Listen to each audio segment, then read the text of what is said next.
teenage girl unlocks a power no one's had in 50 years. It's the power of the gorilla. What exactly is this power, and will she use it for good or evil? Stay tuned till the end and hit that subscribe button so you don't miss anything. Our episode begins with an amazing and brand new anime centered around a teenage girl named Sophia. We see her being called by a school official as she stands nervously, wondering which card she'll draw today. In this world, students draw magical cards to receive special powers. Sophia is terrified, but finally she picks one. And what appears? A giant gorilla. Soon after, her friends show up, including Carissa, a blonde-haired girl who clearly acts like she owns the place.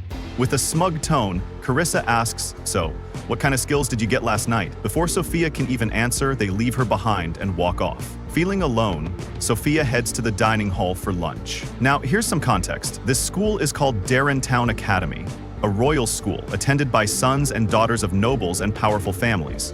At this school, girls often form relationships with elite boys, aiming to marry into high-step families. As for Sophia, she was born to a count's family, but they only own a small patch of land.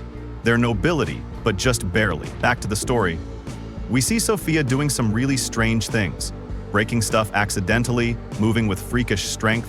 She just can't control her body. Her strength is insane, but she has no idea why this is happening. Could it be the gorilla power? She rushes to the headmaster's office and asks about the card she drew. The headmaster looks shocked and explains, "That card is extremely rare. I've handed out cards to many students, but this is the first time I've ever seen this one appear. It only shows up once every 50 years. It's one of the strongest cards in the combat category. The gorilla power gives you 7 times the physical strength of an average human." Later, we see Sophia in the garden feeding a cute squirrel, then hurrying off to class as the bell rings. After school, she returns to the headmaster again. This time, he has big news. The Royal Knights have requested you join them. But first, there's a test. If you pass, you'll be sent there right away. With the gorilla power, you've already gained quite the reputation. Sophia is stunned. Is this a dream? I can't believe I'm being offered such a high-ranking position. But then she realizes something darker. If she refuses, she could be arrested for disobeying a direct royal order. So she agrees, but she begs the headmaster not to tell anyone about it yet. The teacher told her that some people prefer to keep their powers hidden, and that he wouldn't reveal the fact that the Royal Knights were recruiting her either. Then he added that he'd heard rumors. The anti-monarchy faction had been getting more aggressive lately. He was sure she wouldn't want anyone talking about this until she officially became a knight in training. He encouraged her to do her best, assuring her that he'd always be there to support her. Later, Sophia went out into the garden, reflecting on what her teacher had said. If she joined the knights, she'd have the chance to live a quiet, peaceful life. Still, she thought to herself, no matter how much she dreamed about her future, she couldn't run from the upcoming test. And there was a good chance she'd fail. So she decided she'd do her best. To fail on purpose. That way she'd get disqualified and wouldn't have to go through with it. After all, even if she had the strength of a gorilla, once they realized she wasn't fit to be a knight, there's no way they'd want someone like her in such an important role in the kingdom. Becoming a knight wasn't just a big deal, it was huge and completely out of her league. Then came the day of the knight in training exams. We see Sophia on her way to the Royal Knights Training Center where the tests were being held. While walking, she spots an old man struggling to fix his cart. One of its wheels had come off. The man tells her he's trying to figure out how to carry his heavy load. Sophia considers helping him, but she doesn't want to draw too much attention to herself. Still, what's the point of having this gorilla strength if she won't even use it to help someone? So she decides to lend a hand. The old man protests, saying it'll be way too much for her to carry. But before he can even finish, Sophia lifts the whole load onto her shoulders like it's nothing and starts walking with him. After that, we see Sophia again, but this time she's totally lost. She came from the neighboring town and now doesn't know which way to go. She stands there, thinking, until a boy notices she's lost and approaches her. He asks her if she's okay, and when she turns to see him, she's stunned by how handsome he is. She tells him she's trying to find the Royal Knights Training Center. He points out the direction, it's just down the road. She thanks him and starts to run, worried about being late. But before she takes off, the boy gently wipes some dirt off her face, and then she sprints away, blushing. When Sophia finally arrives at the training center, she's a bundle of nerves. All she wants is to go back home. But if she fails this test, maybe she can go back to her old life. Just thinking about it helps her calm down a bit. And then the test begins. The examiner? It's the same boy she saw on the street earlier.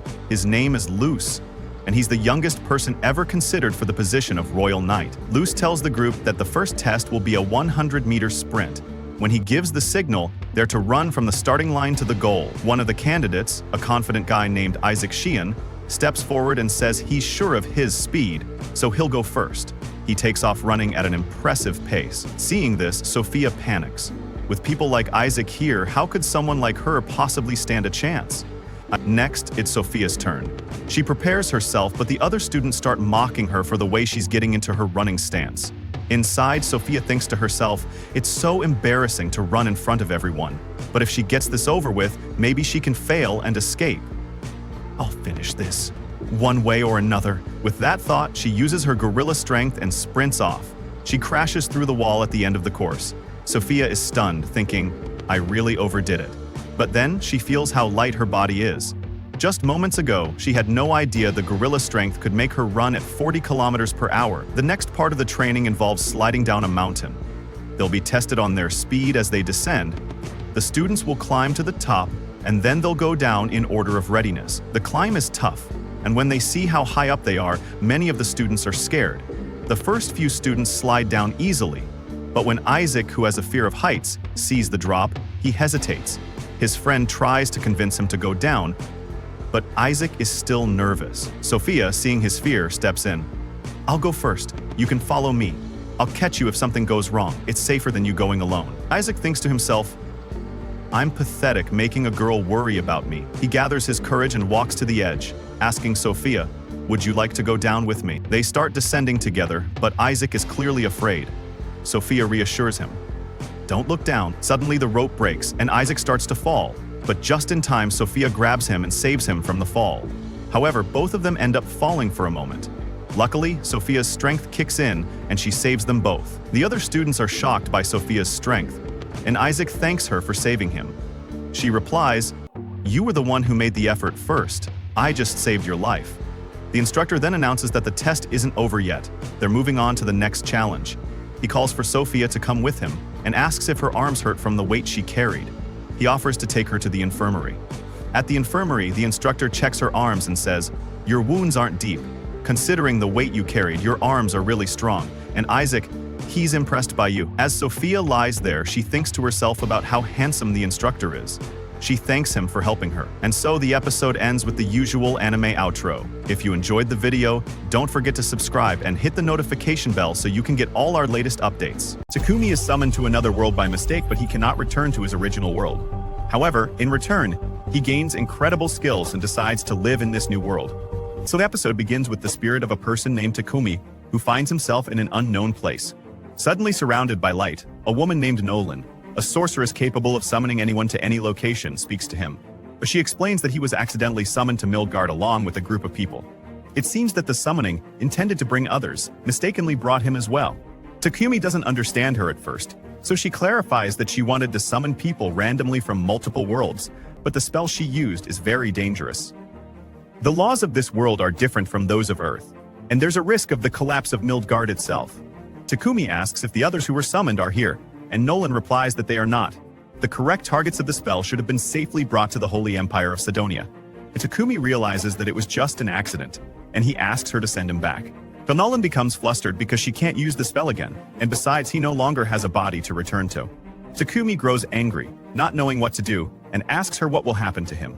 Nolan tells him he must live a new life as a resident of Midgard. Takumi asks to be sent to Sidonia, but Nolan refuses, saying the Holy Empire of Sidonia is full of problems and that, since he was brought here by mistake, he would be treated poorly there.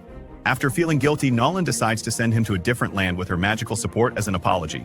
She transports him to a fantasy world similar to video games, novels, and anime.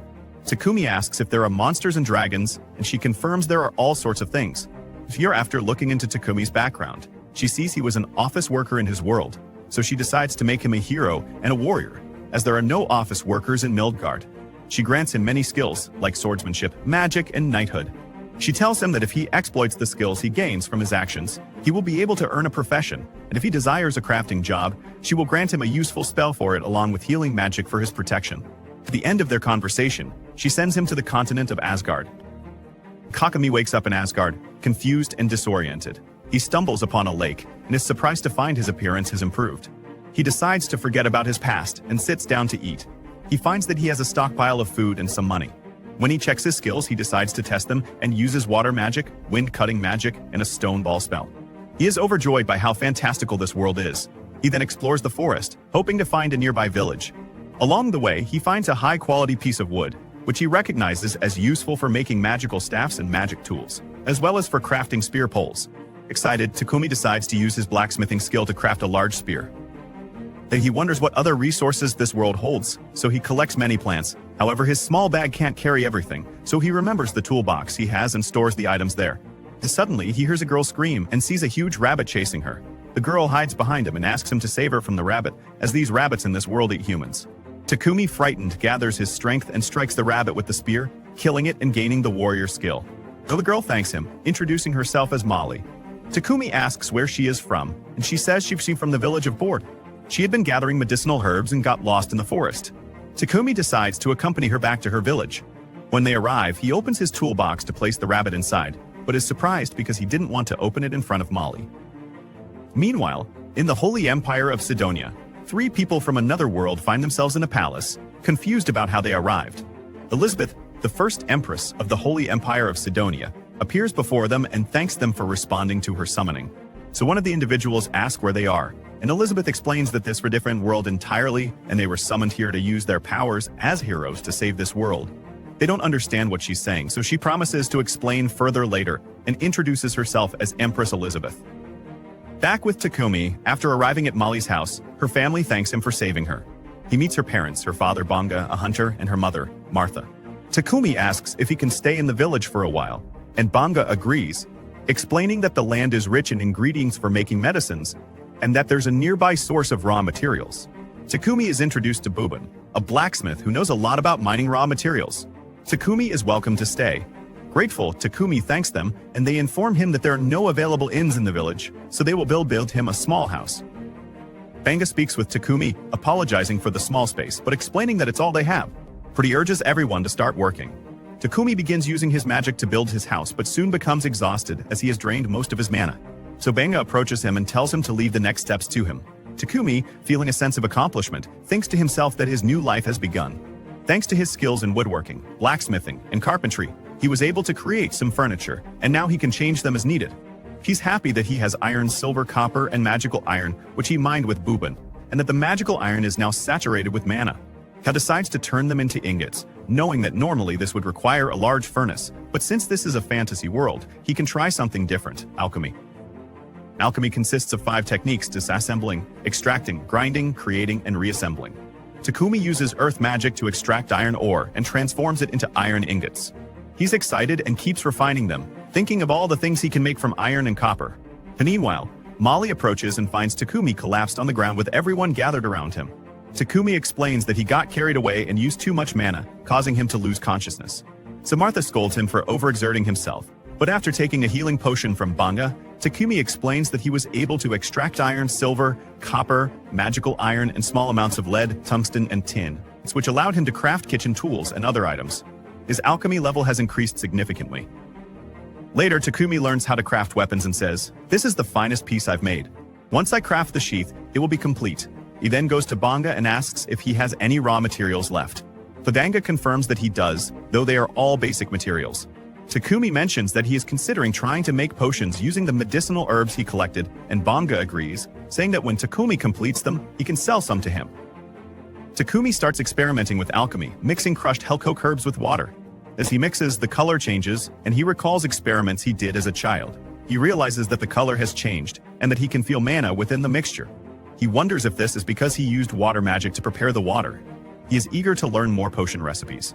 Takomi later ventures into the forest, eating herbs but feeling tired. He performs a purification spell on himself, thinking that while this method is a bit extreme for gaining resistance and enhancing state magic styles, it's necessary.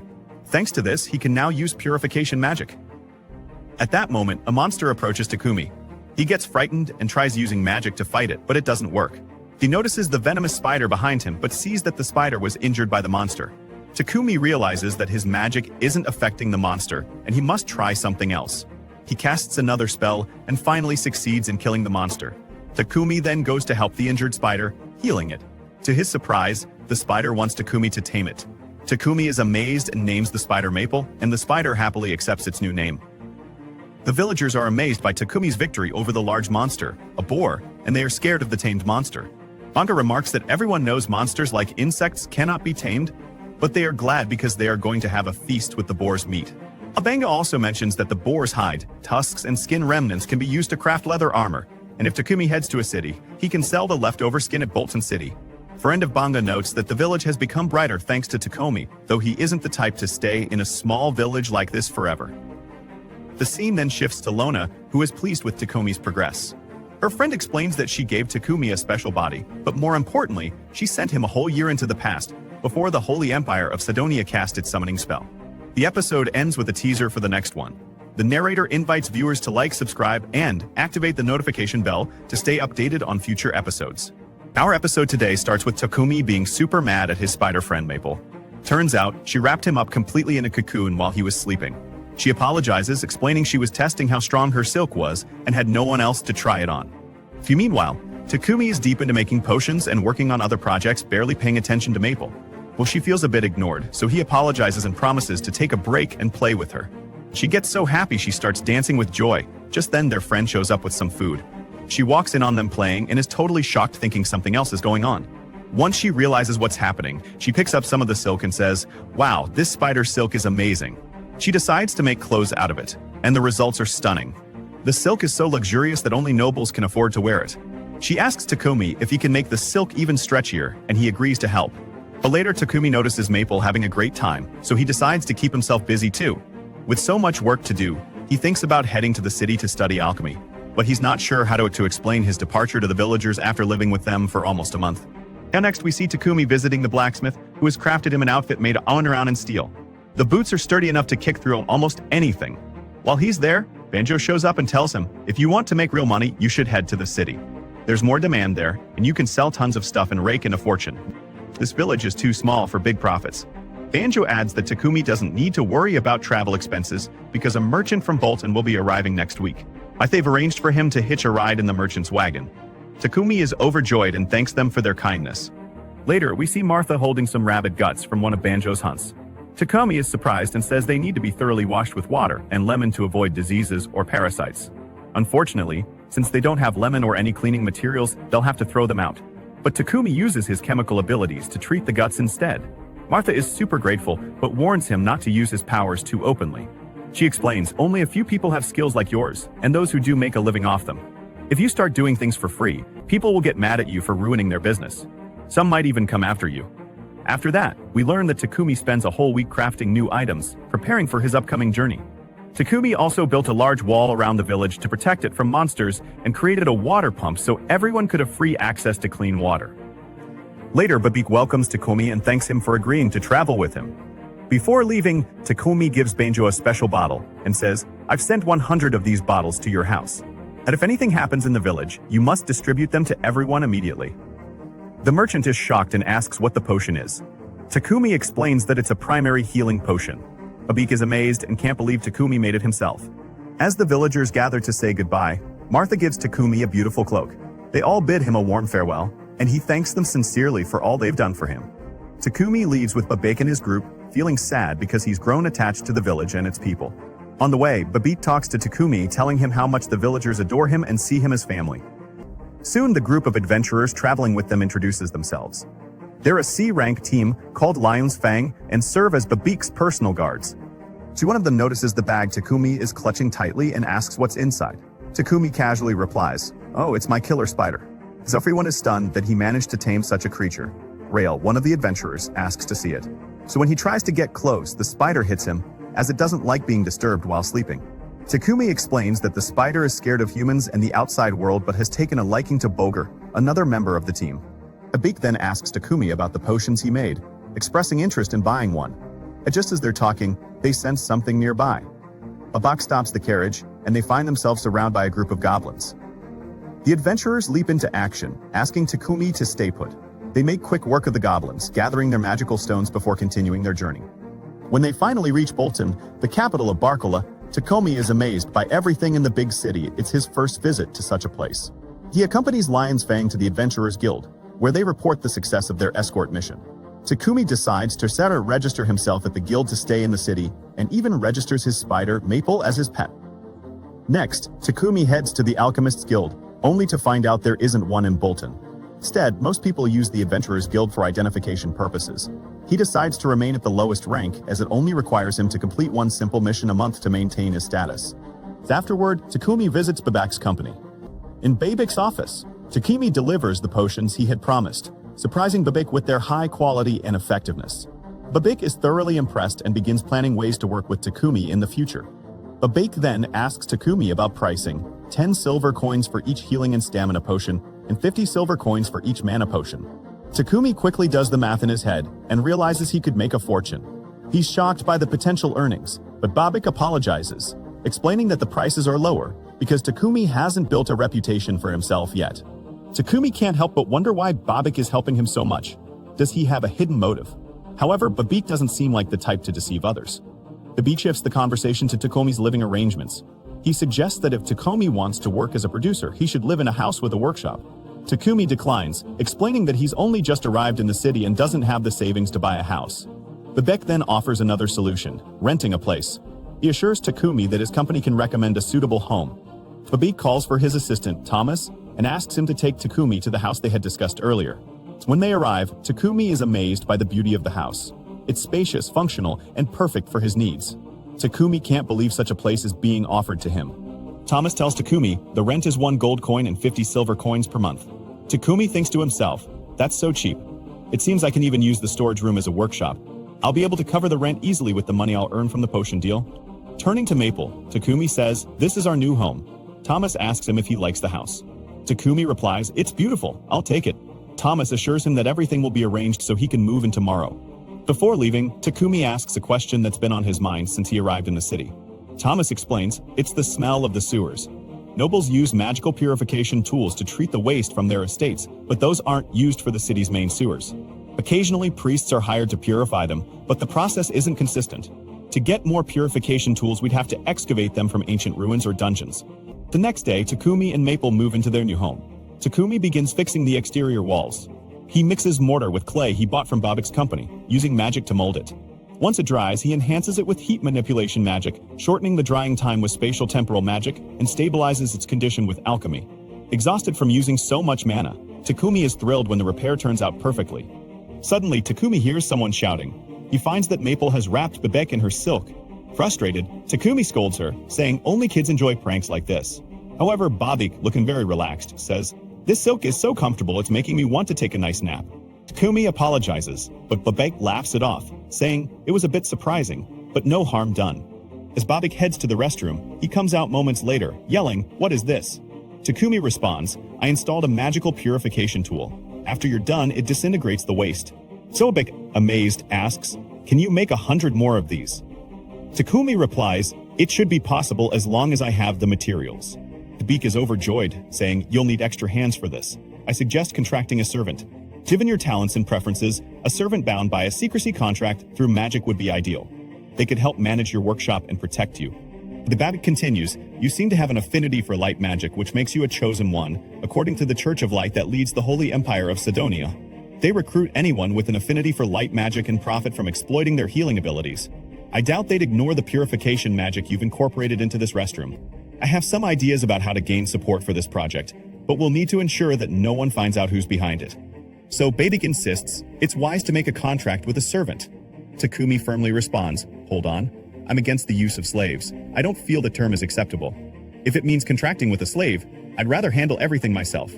At that moment, Takumi receives a message from the Adventurers Guild. "So you have been assigned a task that must be completed at a suitable level within 1 month of registration. We apologize for the inconvenience during your busy schedule and request that you visit the Adventurers Guild before the deadline."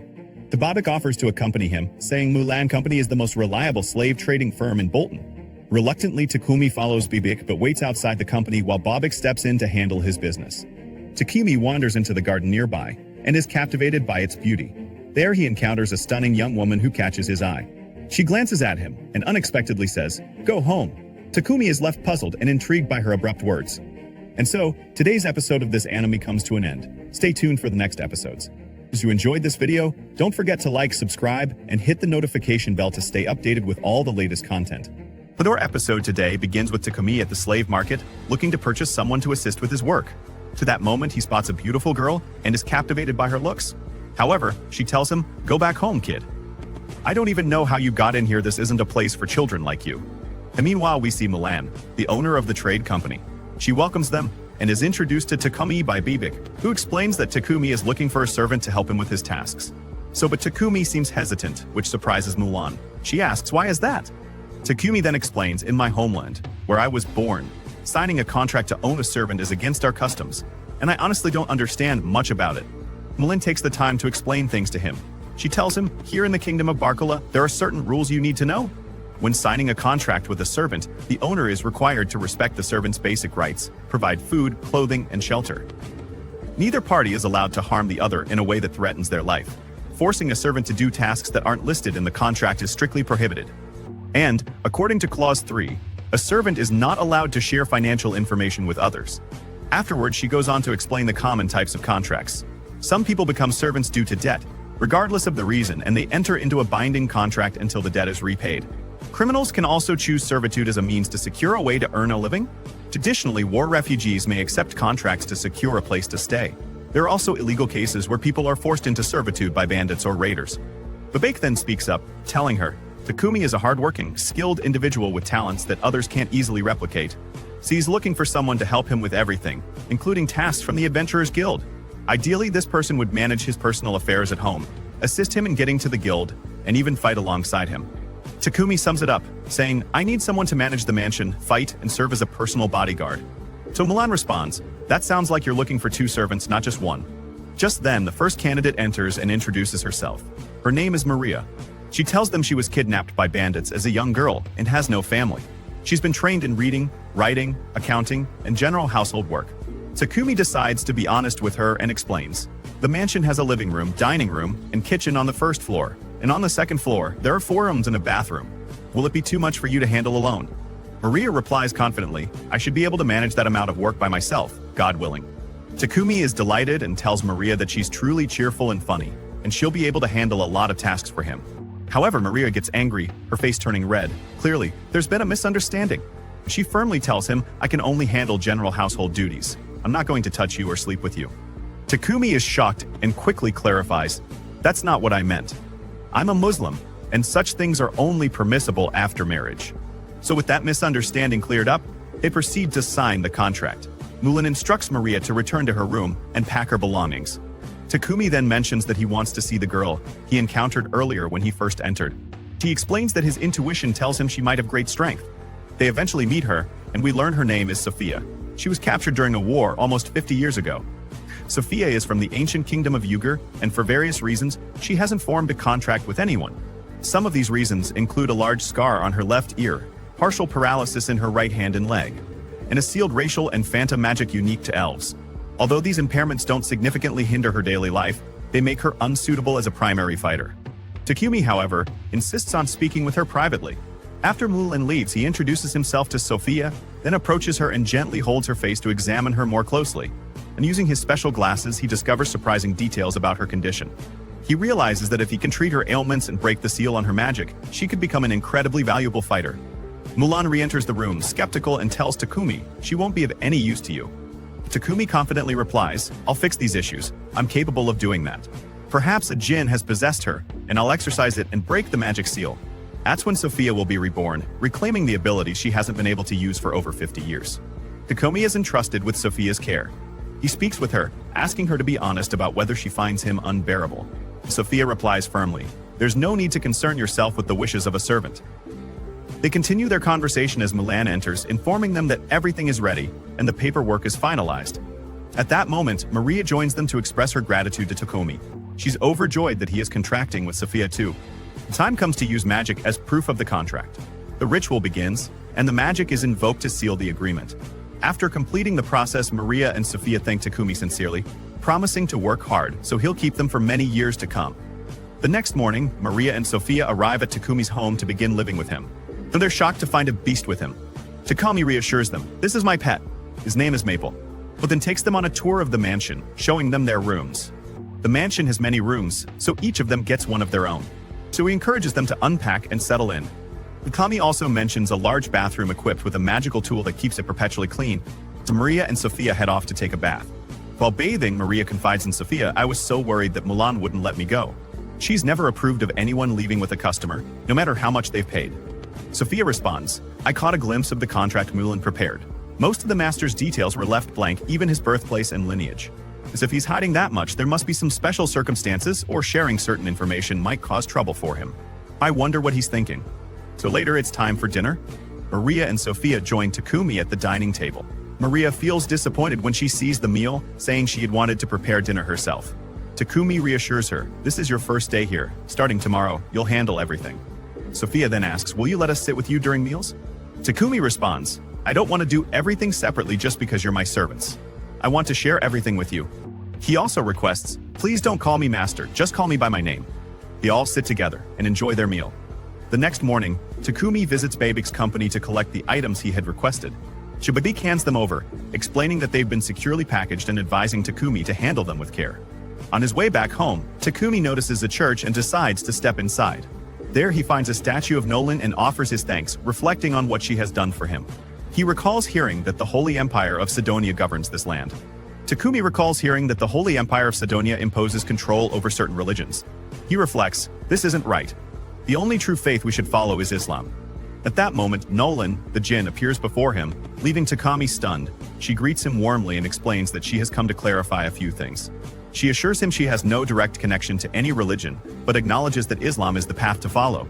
She also mentions that some Christians align with her teachings and have established a church under the influence of the Holy Empire of Sidonia to promote Christianity. Nolan offers to train Takomi, granting him new abilities through rigorous practice. However, she warns that challenges will grow more difficult, including encounters with those harboring ill intentions toward him. Takomi expresses gratitude, saying, "Everything I've experienced, the kind people I've met, and the amazing places I've visited, it's all thanks to your blessing." And Nolan smiles and says, "I'm counting on you to decide the course of events." So the scene then shifts to the Holy Empire of Sidonia, where the king discusses the summoned heroes. A man reports that 3 of them are currently training under Master Homo and Master Packard. The king expresses his desire for the heroes to grow into a great force for the Empire, noting that they were initially hesitant. However, with Elizabeth's persuasion, they are now fully committed to helping. Then we see Akira and Yamato training intensely. Their instructor urges them to fight harder, warning that their current performance won't be enough to survive on the battlefield. Elizabeth approaches Akane, who refuses to train with the others, and insists this strength is essential to save our world. Akira reassures Akane, promising to protect her no matter what. Back at Takomi's home, Maria and Sophia are worried about him. When he arrives, he reassures them but retreats to his room, asking not to be disturbed. Sophia notices a magically sealed package with Takomi and grows curious. Meanwhile, Maria keeps an eye on Sophia, warning Takomi that if anything happens to her, she'll hold him accountable. Later, Takomi notices a wound on Sophia's hand. Using his power, he heals it, saying, "This is from the curse on you. But finally, I've managed to cure it." So Maria explains that Sophia's condition has been like this for a while. Any sudden movements or emotional stress exhaust her. Takomi uses his abilities to heal all of Sophia's injuries, removing the curse's effects. From this moment on, Sophia is capable of fighting again. The next morning, Sophia wakes up feeling significantly better. She shares her relief with Maria, who assures her, "Takomi doesn't want to harm you, he's the best person you'll ever meet." Maria is thrilled for Sophia as everything about her seems to have returned to normal. Sophia goes to thank Takomi, who reveals that he discovered a magical cure for her condition, using highly toxic Nidum herbs he obtained from Babik. He explains, "Curing your condition enhanced my healing abilities, allowing me to perform advanced healing magic. I'll take care of everything from now on." And so, today's episode of this anime concludes. Stay tuned for future episodes. If you enjoyed the video, don't forget to like, subscribe, and activate the notification bell to stay updated with all our latest content. Our episode today begins with Takomi sitting in the library, browsing through its collection. To his surprise, there are only 4 books on chemistry. How could this be? It's a massive library, yet it has only 4 books on the subject. Perhaps it's because the library focuses on ancient magical civilizations. Thankfully, being in this new world, Takomi has the ability to understand all the languages in these books. The scene then shifts to Takomi sitting with Maria, who seems overjoyed. She says, "I can't forget what happened last night," as she recalls the moment between him and Sophia. Sophia had pledged her loyalty to him, like a knight vowing to protect her princess. The next morning, the group was busy making toilets. Everyone was hard at work, striving to earn a living. Takumi knew he had to fulfill the merchant's order today, but after such a long day, they deserved a break. They decided they should go on an adventure to gather rare materials, try unique dishes from specific places, and explore some ruins. Takumi planned to take Sophia along as his personal guard, while Maria would stay behind to defend the house. As for Maple, the spider, he'd come along too. Maria, feeling left out, bursts into tears and cries, "Don't leave me alone." It's like abandoning a toilet in the middle of a desert. She apologizes for the analogy, saying it's because she's been building toilets all day. Seeing her like this, Takomi reconsiders and decides to take her along. He checks Maria's stats and finds that she's at level 14. Her stats are impressive. She's a capable combat servant. Sophia also insists that Maria should come along, promising to train her in combat and supernatural abilities. With the decision made, Takumi gets to work crafting weapons and armor for everyone. Sophia requests a long sword, a large shield, and a lighter buckler. Maria asks for a short sword or a small knife, but Sophia dismisses it, saying it's not sufficient and suggesting she use a spear instead. Sophia also promises to teach Maria everything she knows. Takumi begins crafting diligently. While Sophia and Maria train outside with their new spears, he focuses on making armor. However, he's too embarrassed to ask them for their measurements directly. Using one of his special abilities, he creates mannequins resembling Sophie and Maria. He also enlists Maple's help, asking the spider to produce silk for the armor. After several days of hard work, the armor is finally ready. The suits fit perfectly, allowing for easy movement. Maria, impressed, asks Takomi how he managed to make them so well fitted. Before Takumi could answer, Maple spills the beans. He used mannequins he made of you two. Takumi quickly interrupts, praising the spider silk for its excellent defensive properties. Both Sophia and Maria thank him for the effort. Takumi also gives them rings infused with magical mana. That afternoon, they head to the Adventurers Guild to register Sophia and Maria. Since both are rank E, Takumi wants to form a team. At the guild, a young attendant asks Takumi about a letter they sent him 2 days ago, containing missions. Takumi agrees to take on the tasks, one rank E mission and one rank C mission. While the payment isn't much, it marks their first official quest together. At that moment, the guild's troublemaker gang shows up, provoking Takumi and his group. They sneer, "Get lost, kid. Leave those girls to us, we're way stronger than you." So one of them, a big, burly guy with a beer belly, steps up to hit Takumi. But just as he swings, Takumi activates his petrification ability, turning the guy's fist to stone. The man lets out a loud, panicked scream. But the commotion draws the attention of the guildmaster, a man with an impressive handlebar mustache. Guild clerk rushes to explain, "Sir, there was a scuffle. That big guy hit Takumi first, but Takumi didn't do anything to provoke him." The guildmaster pulls Takumi aside and asks, "What did you do, Takumi? Is that some kind of advanced ability?" Not wanting to reveal his secrets, Takumi quickly explains, "Oh no, it wasn't magic. I just pulled out some coal from my toolbox, coated my upper body with it, and added a compound to harden it into diamond-like toughness. It's just chemistry." The guild clerk, recalling Takumi's earlier interest in joining the alchemy guild, suggests to the guildmaster, "Maybe we should promote them to rank D. That way, they won't have to deal with these idiots anymore." The guildmaster agrees, but on the condition that Takumi accepts some additional missions first. Takumi and his team accept the missions and set off on their next adventure. Their tasks include exterminating goblins, wiping out kobolds, and gathering merle herbs. As they venture into the forest Maple, the spider scouts ahead and spots 4 goblins hiding in the bushes. Sophia rushes in with incredible speed, taking down 2 goblins, while Maple ensnares the other 2 in his strong webs, finishing them off. Time flies as they clear out dozens of goblins. Sophia deduces that there's a nearby goblin camp, likely led by a military commander. Goblins of this level are categorized as rank C threats, and taking down such a camp usually requires at least 5 teams of rank D or higher adventurers. But Sophia believes that if the 3 of them combine their magic, they might be able to destroy the camp in a single powerful attack. Meanwhile, Maple announces to Takumi, "I'm about to evolve soon." Takumi quickly responds, "Not now. Get in here immediately." The team stealthily approaches the main goblin camp, which houses 300 to 400 goblins. They launch a coordinated magical strike, wiping out a significant number in one devastating attack. However, many goblins survive and the team is forced into close combat. Amidst the chaos, they confront the military leader, engaging in an intense battle. After completing their mission and returning home, they are greeted by a merchant named Babek. As usual, Maple welcomes him in his peculiar way. Unfortunately, Babek faints upon seeing Maple's spider body atop a human's head. So once revived, Babek informs Takumi that the ruler of Pluton wishes to meet him regarding his magical purification devices. Takumi travels to meet the ruler, who thanks him for creating a device that effectively purifies waste. "Thanks to your invention, our city has become much cleaner. It significantly improved sanitation and prevented the spread of infectious diseases." You've saved us from disaster, and I can't thank you enough for your efforts, especially since our knights had neglected their duties." Takumi humbly replies, "No need to thank me, Your Majesty. I was merely fulfilling the tasks assigned to me by both you and the guild." And with that, our episode ends. Stay tuned for the next one, and if you enjoyed this video, don't forget to like, subscribe, and hit that notification bell to catch all the latest updates. Our episode begins with Takumi proudly announcing to the girls that he has finally finished making the refrigerators. The girls are amazed by how beautiful they are, and Takumi explains that they can now store food inside them, but they should avoid leaving them open for too long. Maria is especially grateful, as this will make food preservation much easier for her. Sophia then suggests that they should take the sky refrigerator, while Takumi delivers the others to Babak since it's time for him to start his next project. Takumi then shares his thoughts about upgrading their equipment. Since they travel frequently and fight monsters, having better gear is essential. His blacksmithing skills have improved, and he now possesses a suit of armor made from magic steel, but he wants to craft a new set using mithril and adamantite. The scene shifts to the guild's receptionist, who informs Takumi that mithril and adamantite are rare materials, and there aren't many blacksmiths capable of working with them. However, he provides Takumi with a list of skilled blacksmiths in the city's outskirts. The receptionist also warns Takumi that fusing these two materials will require a lot of mana. He suggests an alternative, obtaining the materials himself through mining. There's a large mine in the city of Horus, northwest of the Barcola Kingdom, where he can extract mithril and adamantite. However, entry is restricted to Blacksmith Guild members. Another way to access the mine is by hunting the monsters that sometimes appear in its valleys. Takumi immediately agrees to this plan.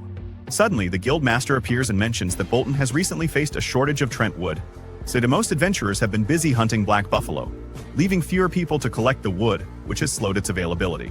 But he asks Takumi to hunt some Trent creatures, and Takumi agrees. The guild master then gives him another task, acting as a bodyguard for a blacksmith traveling to Horus. If he successfully completes these missions, he will be promoted in rank. Takumi asks how long it will take to reach Horus. The receptionist tells him it would take 7 days by regular horse-drawn carriage, but only 4 days if he used a wild horse to pull the carriage. Takumi chooses the wild horse option, but the receptionist informs him that wild horses are currently unavailable. Just then, Rail appears and reveals that all the wild horses are currently in use. He tells the receptionist that he hasn't completed his mission yet, but was attacked by a black buffalo on the way. He managed to kill it and rushed back to the guild before the meat spoiled. He plans to return in the morning to join Heath and the others. Takumi invites Rail to stay at his house for the night, and Rail happily accepts. They then go to see the guild master, and Takumi requests a wild horse. The guild master agrees, but asks Takumi to make more refrigerators upon his return, as he finds them to be a fantastic invention. Meanwhile, at home, Sophia anxiously waits for Takumi, worried that something bad might have happened to him. We then see Takumi and Rail visiting all the blacksmiths mentioned by the receptionist. Suddenly, a mysterious masked figure attacks Rail. When the attacker lifts their masks, it's revealed to be Sophia. He demands to know how Rail dares to target Takumi. Just as she prepares to strike him down, Takumi stops her, explaining that Rail is his friend. Sophia apologizes, explaining that she didn't know and was just worried about Takumi. So the group returns home, and Rail is surprised by the beauty of the girls living with Takumi.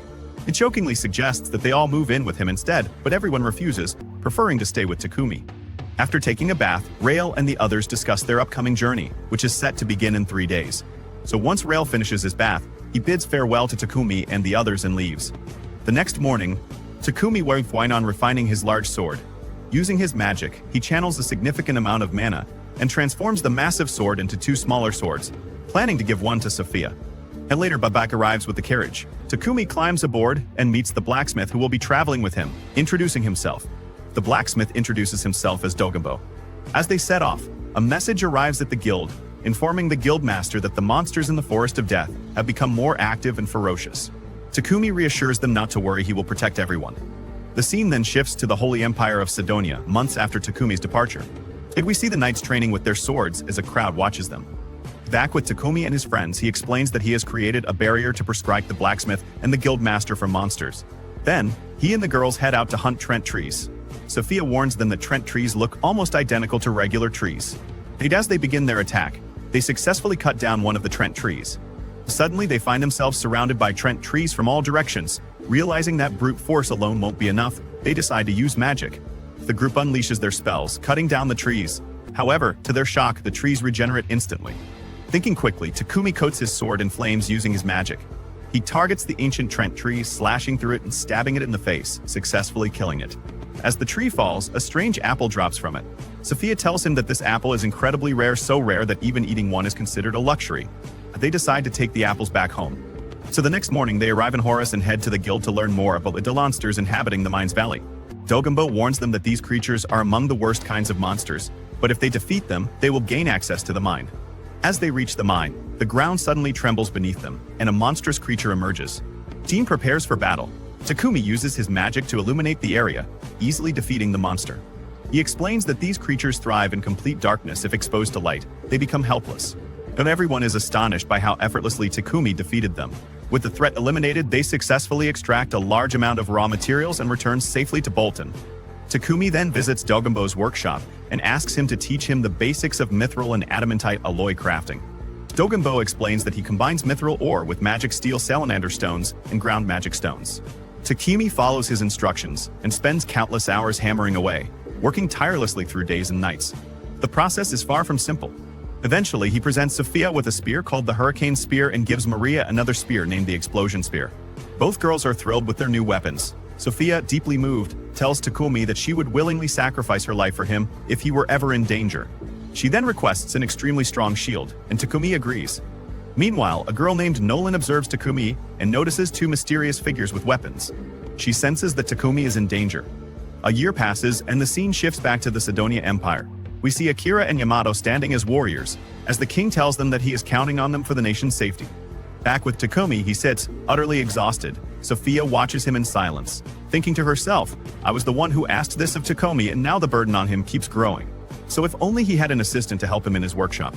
The scene then transitions to the kingdom of Barcola, where the king receives a message from Sidonia. The letter states that they have heard of the Purification Mage and wish to learn more details.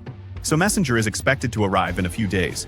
The king immediately realizes that while the letter is polite on the surface, it carries an unmistakable underlying threat. And with that, our episode comes to an end. To watch more episodes, don't forget to subscribe to the channel and turn on the notification bell. Our episode begins today with rumors that the kingdom of Barcola is using magical tools to purify their sewers. These rumors have reached the lands of Sidonia, where the church has repeatedly insisted that such actions are unacceptable. They claim that light magic is a great blessing, and therefore, purification magic falls under the church domain. An old man asks, what does that mean? Another responds, they say that the purification magic circle should be patented and handed over to the church. Moreover, such magic should not be used on toilets. It is utterly inappropriate. Thus, the man insists that the king must hand over the person responsible for creating this purification magic tool for the Sidonian Empire, Takumi. However, the king refuses, enraging the man, who threatens if you don't surrender him, the Pope will summon all the church's priests. King, unfazed, replies, do as you please, I won't stop you. The scene then shifts to Takomi, who is sitting with Patrick, discussing the matter. This means that the church will turn against them, but Patrick reassures him, saying, don't worry about it. I come from a rural town with its own customs and traditions, different from other villages. Today, I have come to ask you something. When I met Lord Marquess Goodwin to present him with samples of the toilets you created, he ordered me to bring you to meet him. Takumi is shocked. Wait a minute, why do I have to go there and meet His Majesty? That would be really embarrassing. Patrick, however, tries his best to convince him to come along. That night, Takumi discusses the issue with his two friends and tells them he will be traveling to the royal capital, Bakalatos. King protected me from the church, so it would be incredibly rude of me to refuse his invitation. Samia suggests they come along, to which the others eagerly agree. It will be their first time visiting the royal capital. Takumi informs them that they will set out in a week but will need to prepare many supplies for the journey. When asked how long the trip would take, he tells them it will be about 7 days by monster horse-drawn carriage, meaning they will need plenty of food for the long journey. Takumi also considers making them new cloaks to wear in the capital. He has asked Babek to obtain some dark element magic stones. These stones will be used to craft the cloaks, which will also help them avoid harassment from shady individuals. The next morning, Maria and Sophia go shopping while talking about Takumi. They remark on how kind-hearted and thoughtful he is, always considering others before himself. The scene shifts to Takomi visiting the church, where he speaks with Nolan. She welcomes him warmly, noting that it has been a long time since they last met. She mentions that she has heard about his upcoming trip to the royal capital, which he confirms. He also says that he has come to ask her some questions about the city and whether the journey there will be troublesome. Kalun assures him that he will face many adventures along the way. She then confesses that she has tampered with time. The heroes have not arrived yet because she delayed time by more than a year. They might take a few more months to appear, she explains. Takumi, shocked, asks, why did you do that? You delayed me for an entire year. However, Nolan dismisses his concerns, saying, time's up. You need to visit me again. You still haven't answered my question, he protests. In response, she smacks him on the head. Shut up, you idiot. Takumi realizes she's avoiding the question and thinks to himself, well, I have no intention of meeting the heroes anyway, so I guess it doesn't matter. The scene shifts to the Holy Empire of Dunya, 10 months into the future from Takumi's present timeline. There, Akira is training in sword combat. His instructor praises him, saying, your progress in these past few weeks has been truly remarkable, Akira. So the scene returns to Takumi and Maria, who is overjoyed with her new magical cloak. Sophia also wears one. Takumi asks them, do you like the design? They enthusiastically reply, it's beautiful. Takumi then thinks about crafting a carriage himself instead of borrowing one each time. He sketches a design on paper, planning its construction. However, they lack a monster horse to pull it. Maria, thinking of an alternative, asks, do you remember the Forest of Death? There are many similar areas inhabited by powerful beasts. Some places even have horses far superior to monster horses, faster and stronger. So we could go there and catch one. The scene shifts to them traveling to the forest.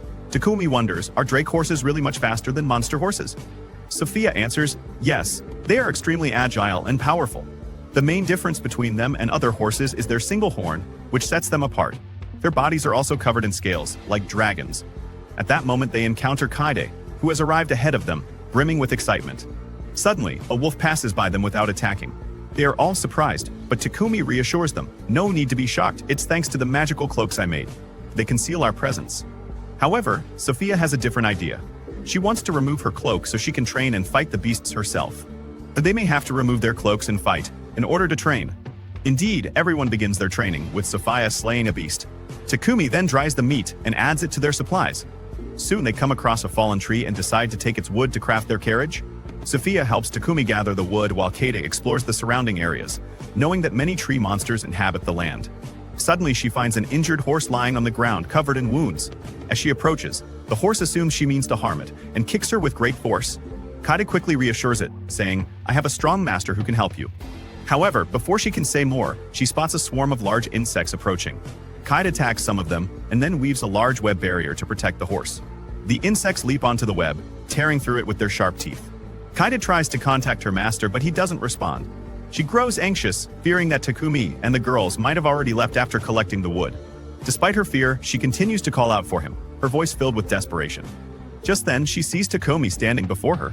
Overjoyed, she exclaims, you finally came to save us. She tells him that she called out to him repeatedly, but he never answered. Takumi explains, when you were weaving your web layers for a stronger defense, the threads blocked the flow of mana, making it impossible for anyone to hear you. However, he had sensed her weakened mana and followed her trail, eventually finding her in this place. Kaide, relieved, quickly informs him of the horse's condition. It is unconscious due to its severe injuries, and she begs Takumi to help immediately. Takumi cautiously approaches the horse, aware that it may still react aggressively even while unconscious. Kaide urges him to hurry, but Sophia warns, if we stay here much longer, more monsters will attack us. I can sense them nearby. Takumi decides to transport both the horse and Kaide back to their home. As he cannot move the horse alone, it needs a human presence with it. Sophia warns him of the great risk involved, but Takumi dismisses her concerns. Suddenly, Takumi collapses, unconscious. The group rushes to carry him home so he can recover. Hona remains asleep for more than 20 hours without waking. Concerned, Maria asks Sophia about Takumi's condition. Sophia explains, he's still maintaining the pocket dimension, despite its immense burden. So as long as the dimension holding the horse and Kaide remains sealed, Takumi can wake up at any time. However, she doesn't want to wait any longer, fearing that Takumi might fall ill. To help, she transfers some of her energy to him. She then uses telepathy to contact Kaide, successfully reaching her. Sophia asks about the horse's condition. Kaide, still frightened and uneasy in the unfamiliar place, responds that they cannot treat the horse unless it comes out of the pocket dimension, meaning Takomi will remain unconscious. Sophia instructs Kaide to create a barrier similar to the one she made in the forest. But if the horse can't see beyond the barrier, it may feel safer. Afterwards, Sophia prepares to buy medical herbs for the horse, but Maria stops her. Stay with Takumi. I'll go buy the herbs instead, she insists. Later, Takumi begins to feel warmth in his hand. When he finally wakes from his coma, he finds Sophia beside him. So he thanks her for everything they've done for him. That night, they visit Kaide and the horse. Takumi does everything in his power to heal the injured creature. Once treated, he asks the horse to use its great strength to break free from the spider webs. After fully healing the horse, they gain a new companion. Takumi tames the horse and names it Camellia, after the tree that retains its leaves year-round and blooms with red and white flowers. So the girls are delighted with the name. Finally, they all decide to go eat together. And that's the end of today's episode. If you enjoyed the video, don't forget to hit the like button, subscribe to the channel, and turn on notifications to stay updated with all our latest content. Our episode today begins in the kingdom of Barkala, specifically at the Palm Slave Trading Company. An old man is seen speaking to a cat girl named Riva, asking her, "What can you do, my dear?" She replies that she is still studying but will be able to do a lot once she completes her training in supernatural abilities. However, the old man apologizes, saying he is looking for someone useful immediately, then leaves. Her master tries to comfort her, saying, "Don't worry, I'm sure someone will come and take care of you." Riva then sits down and sighs, thinking that man, Barton, has been saying those same words for years, yet no one has ever come. She remembers her younger brother, recalling how she bid him farewell before leaving to earn money for their household. She had told him to take care of their mother until she could return safely. Feeling completely hopeless, Riva falls into despair. Meanwhile, the scene shifts to Taku, who is busy crafting some items. Maria asks him if he plans to go to Dogenstombo's workshop. From her tone, she already knows the answer. He's definitely going. He has some blacksmithing work to do, including forging horses for Camellia and working on the carriage. Maria tries to convince him to take a break since he hasn't slept in 2 days, urging him to think about his health first. Taku reassures them, saying he's fine and that this work is important to him. After saying his goodbyes, he sets off. Upon arriving at the guild, Taku notices something unusual and asks the receptionist, "What's going on, my friend?" The receptionist explains that there have been reports of a strange creature sighted on the outskirts of the city. Though they can't confirm whether it's a monster or not, they have created a rough sketch based on eyewitness accounts. The creature appears mysterious, but thankfully there have been no reports of any damage so far. The receptionist then asks, "So what brings you here today, Taku?" Taku casually replies, "I came to register another pet." A wave of shock ripples through the guild. The so-called monster that people have been reporting is, in fact, the very creature Taku is trying to register. The guild master grabs Taku and shouts, "Come with me, you fool." The scene then shifts to Sophia, who is walking through the market, lost in thought. She recalls a conversation with her former mistress, who once asked for a slave with specific conditions. However, the manager at the time had apologized, saying that such a request couldn't be fulfilled at that moment, but that she would contact some fellow traders in other towns and provide details later. Back in the present, Marina approaches Sophia and walks with her. They discuss how Takak has been looking exhausted lately, so they decide to bring him a hearty meal, especially beef, since he loves productivity so much that he often forgets to eat. After finishing their shopping, they head to the blacksmith's workshop, where they find Taku fast asleep. They are shocked, but he reassures them not to worry, he's just sleeping. Marina notes that he has been working non-stop for days without rest, and if he keeps this up, he'll collapse sooner or later. Later, we see the completed carriage and Taku is overjoyed. He asks Camellia, the horse, to pull it, explaining to everyone that he has fully equipped it with everything they need: a bathroom, a kitchen, a bedroom, and a living space. It's a well-designed and functional vehicle, with even a kitchen for cooking and plenty of other useful features. But as they set off, traveling at high speed, Sophia is surprised by how smooth the ride is. There's no shaking at all inside the carriage. Taku explains that he designed it with advanced stabilization to ensure comfort. But after a few days of testing it out, they finally reach the Lion's Fang Brigade. Upon arrival, they are shocked to see that the carriage is being pulled by a Doric horse. Just then, Godwin appears and welcomes them, apologizing to the governor for any trouble this visit might cause. The merchant Babak then requests permission to take a look inside the carriage. The moment he steps in, he is utterly stunned. Letting out a loud scream, he startles everyone. "What's wrong? Is something the matter?" So they ask, concerned. Babak, still in shock, exclaims, "What is this magnificent carriage? Did you really build this yourself?" Babak then told him that the carriage had many shocking features and innovative functions.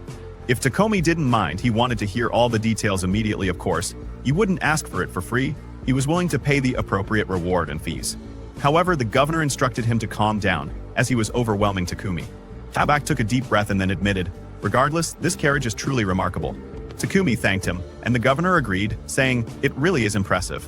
I'd love to travel in a carriage like this." He then made Takomi an offer to build him a similar carriage for 100 platinum coins. Takumi was utterly stunned by the proposal. After that, they continued on their journey to the royal capital, Bakalatos. There we see the governor discussing contributions with the emperor, mentioning how Takumi had made significant contributions to his region. Now he was about to play an even bigger role, making his name known far and wide, rising to greater heights. At that moment, he decided to ensure Tokami's protection from the common evildoers. Meanwhile, in the Holy Empire of Sidonia, a young woman was reading a book about monsters that were created to serve humans. The next day, we see Takomi carrying Maple, accompanied by his friends, as they safely arrive in the royal capital, Bakalatos, without encountering any major monster threats. But every time a monster appeared, Sophia and the others swiftly defeated it in an instant. Even Maple and the Doric horse proved to be unstoppable. Babak then approached Takomi, telling him that he wanted to discuss something once they reached home. When they finally arrived, Babak revealed his plan. He wanted Takomi to present something similar to his carriage to the king. So he had already consulted Governor Godwin, who believed that this was the perfect way to showcase Takomi's extraordinary talent. Babak then informed him that the king wanted to meet him in 5 days. Given the short time frame, he knew it would be difficult to build another carriage, so he suggested that Takomi start working on it as soon as they returned to Bolton. However, Takomi pointed out that if they built it in Bolton, they would have to transport it all the way back here, which would be a hassle. Given the effort required, it would be better to build it immediately. He could manage with the materials he had, but he needed a workspace. Babak assured him that he would take care of that. Later, Takomi sat with his friends and told them about the Palom company which Babak had mentioned to him. That it was a slave trading company run by someone he knew. Sophia responded that she was already aware of it. The company was owned by a man named Barton and was known for being reputable, even in the capital. Takomi continued, explaining that they had a large garden in that secluded building that they could use. Babak had also promised to provide a generator. Sophia then expressed concern, saying that Takomi needed someone to assist him with production. He had exhausted himself during the journey, and despite the long trip, he had immediately started working without taking a break. "This is reckless," she scolded him. Takomi reassured her, saying he wasn't too tired and was actually excited about heading to the Palom company. And most importantly, he felt at ease knowing they were with him and willing to help.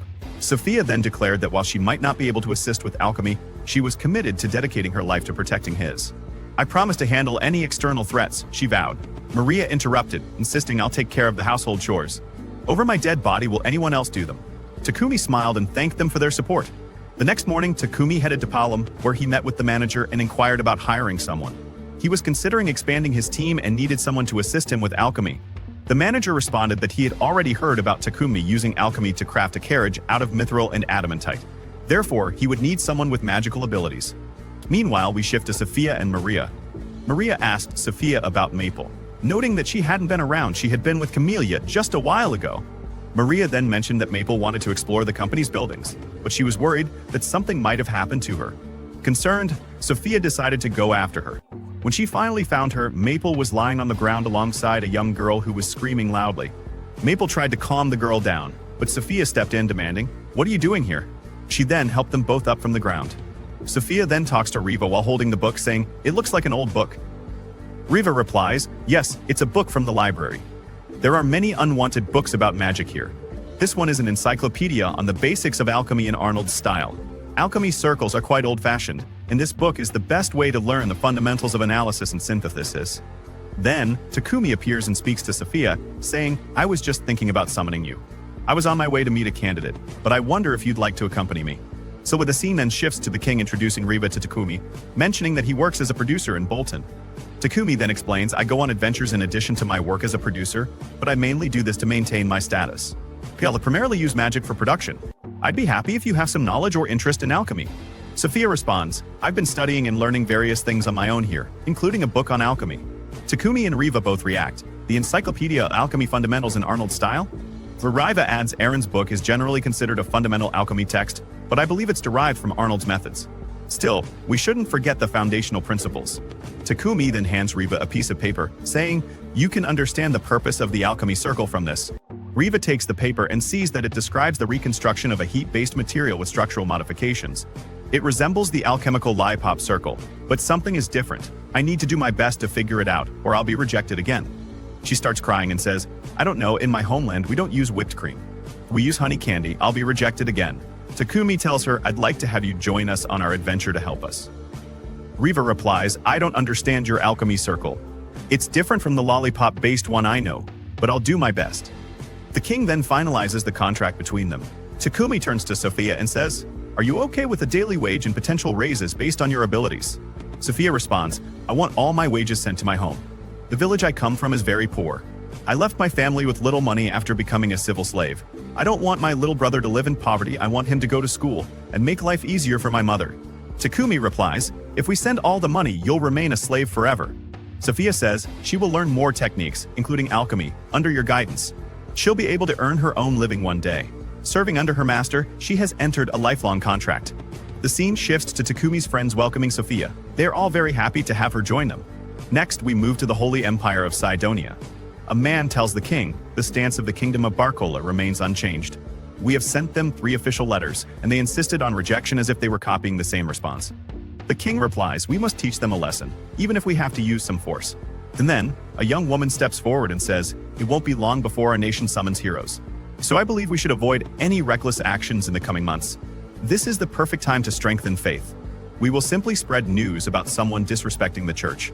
And when that happens, the Order of Light will not let it slide. And that's the end of today's episode. Stay tuned for more. Don't forget to subscribe to the channel and turn on the notification bell. Our episode today begins with Takomi using his magic to create a carriage, leaving his friend Riva completely amazed. Takomi tells her that one day she will be able to make one herself, because she possesses key qualities that any alchemist needs. Her eyes always light up with excitement whenever she watches things being put together. He assures her that he will help her improve quickly. Meanwhile, we see Sophia watching them from a distance. The next morning, Takomi stands before the carriage, having completed its construction. An old man approaches him and asks who the magnificent carriage belongs to. Takomi replies that he is presenting it as a gift to His Majesty, the King. The old man praises him, saying, "You're truly amazing, Takomi." Takomi is surprised that the man knows his name. Then, his friends arrive and call the old man His Majesty, King Lobo Sparkula. Takomi is shocked to realize that this man is actually the king himself. The king wanted to meet Takomi outside the palace, away from the formal setting of a meeting hall, so he could personally thank him. Thanks to Takomi, the royal capital found a solution to its sewer problems. Takomi expresses his gratitude, relieved that he wasn't dragged into the crossfire of Sidonia. So later we see Takomi and his friends leaving the castle. The king then orders his guards that he will not be meeting anyone else for the day. A few days after returning from the royal capital, Takomi buys the mansion he had been renting from the Babik company, officially making it his own. Later we see Takomi sitting with the girls, suggesting that he increase their monthly allowance. However, they refuse, telling him that they are content with the way things are, and don't need any extra money. Meanwhile, in the Holy Empire of Sidonia, we see a girl holding the magical device used to purify the sewers in Bolton. She stares at it with a strange expression, leaving us uncertain about her intentions, whether she plans to do something sinister or has other motives. Back with Takomi, Riva tells him that she wants to register with the Adventurers Guild and become an adventurer like Sophia and Maria. She believes this will allow her to assist him as an alchemist and enhance her stats and mana. But the receptionist hands her a card, officially recognizing her as an adventurer. The receptionist then asks Takomi, "Aren't you going to name your team, Takomi? Your group is one of the elite squads in the guild. You can't remain nameless forever." Takomi responds that he never intended to be an adventurer in the first place, and hasn't thought about naming his team. Suddenly, Barak appears and declares that he will train Takomi to become a proper adventurer. He drags Takomi outside and puts him through a series of attacks, repeatedly asking him if he has come up with a name for his team yet. Every time Takomi hesitates, Barak strikes him again. Later, Takomi meets up with his friends and tells them how Barak kept beating him up. And every time Takomi suggested a team name that Barak didn't like, he would hit him even harder. Farina starts thinking about a name and comes up with an extremely long one, but Takomi tells her that won't work. Another girl suggests the toilets, but Takomi groans. "When I told Barak that, he threw me 4 or 5 times." Maria gets frustrated that they still haven't found a suitable name.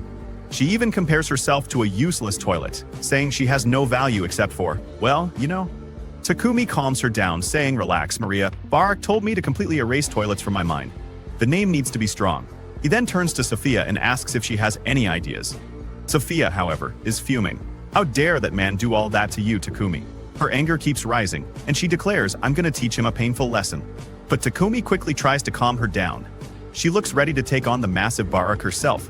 Wait, he's just training me, that's all. But yeah, the training was brutal. Meanwhile, in the Sidonia Empire, 10 months ahead of Takumi's present timeline, warriors are fiercely training in swordsmanship.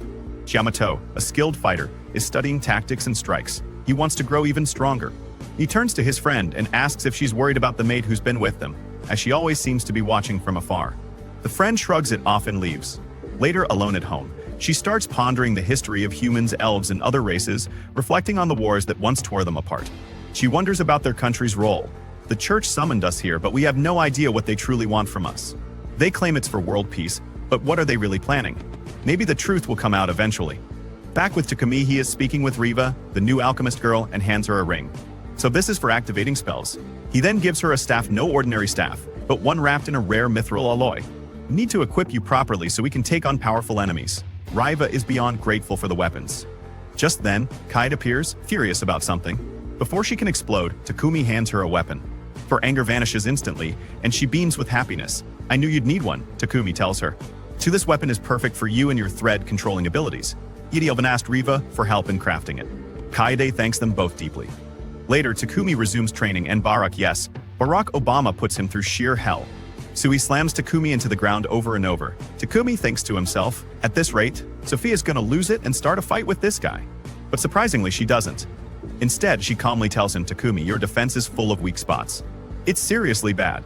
You need to focus more. The guild master's attacks are targeting your weak points directly. Afterward, they head to the guild, where the receptionist asks, are you interested in accepting a bodyguard mission? Takumi, still sore from the relentless beating, groans. Barack Obama chimes in, that's a great idea. If you complete it successfully, Takumi, your rank will go up.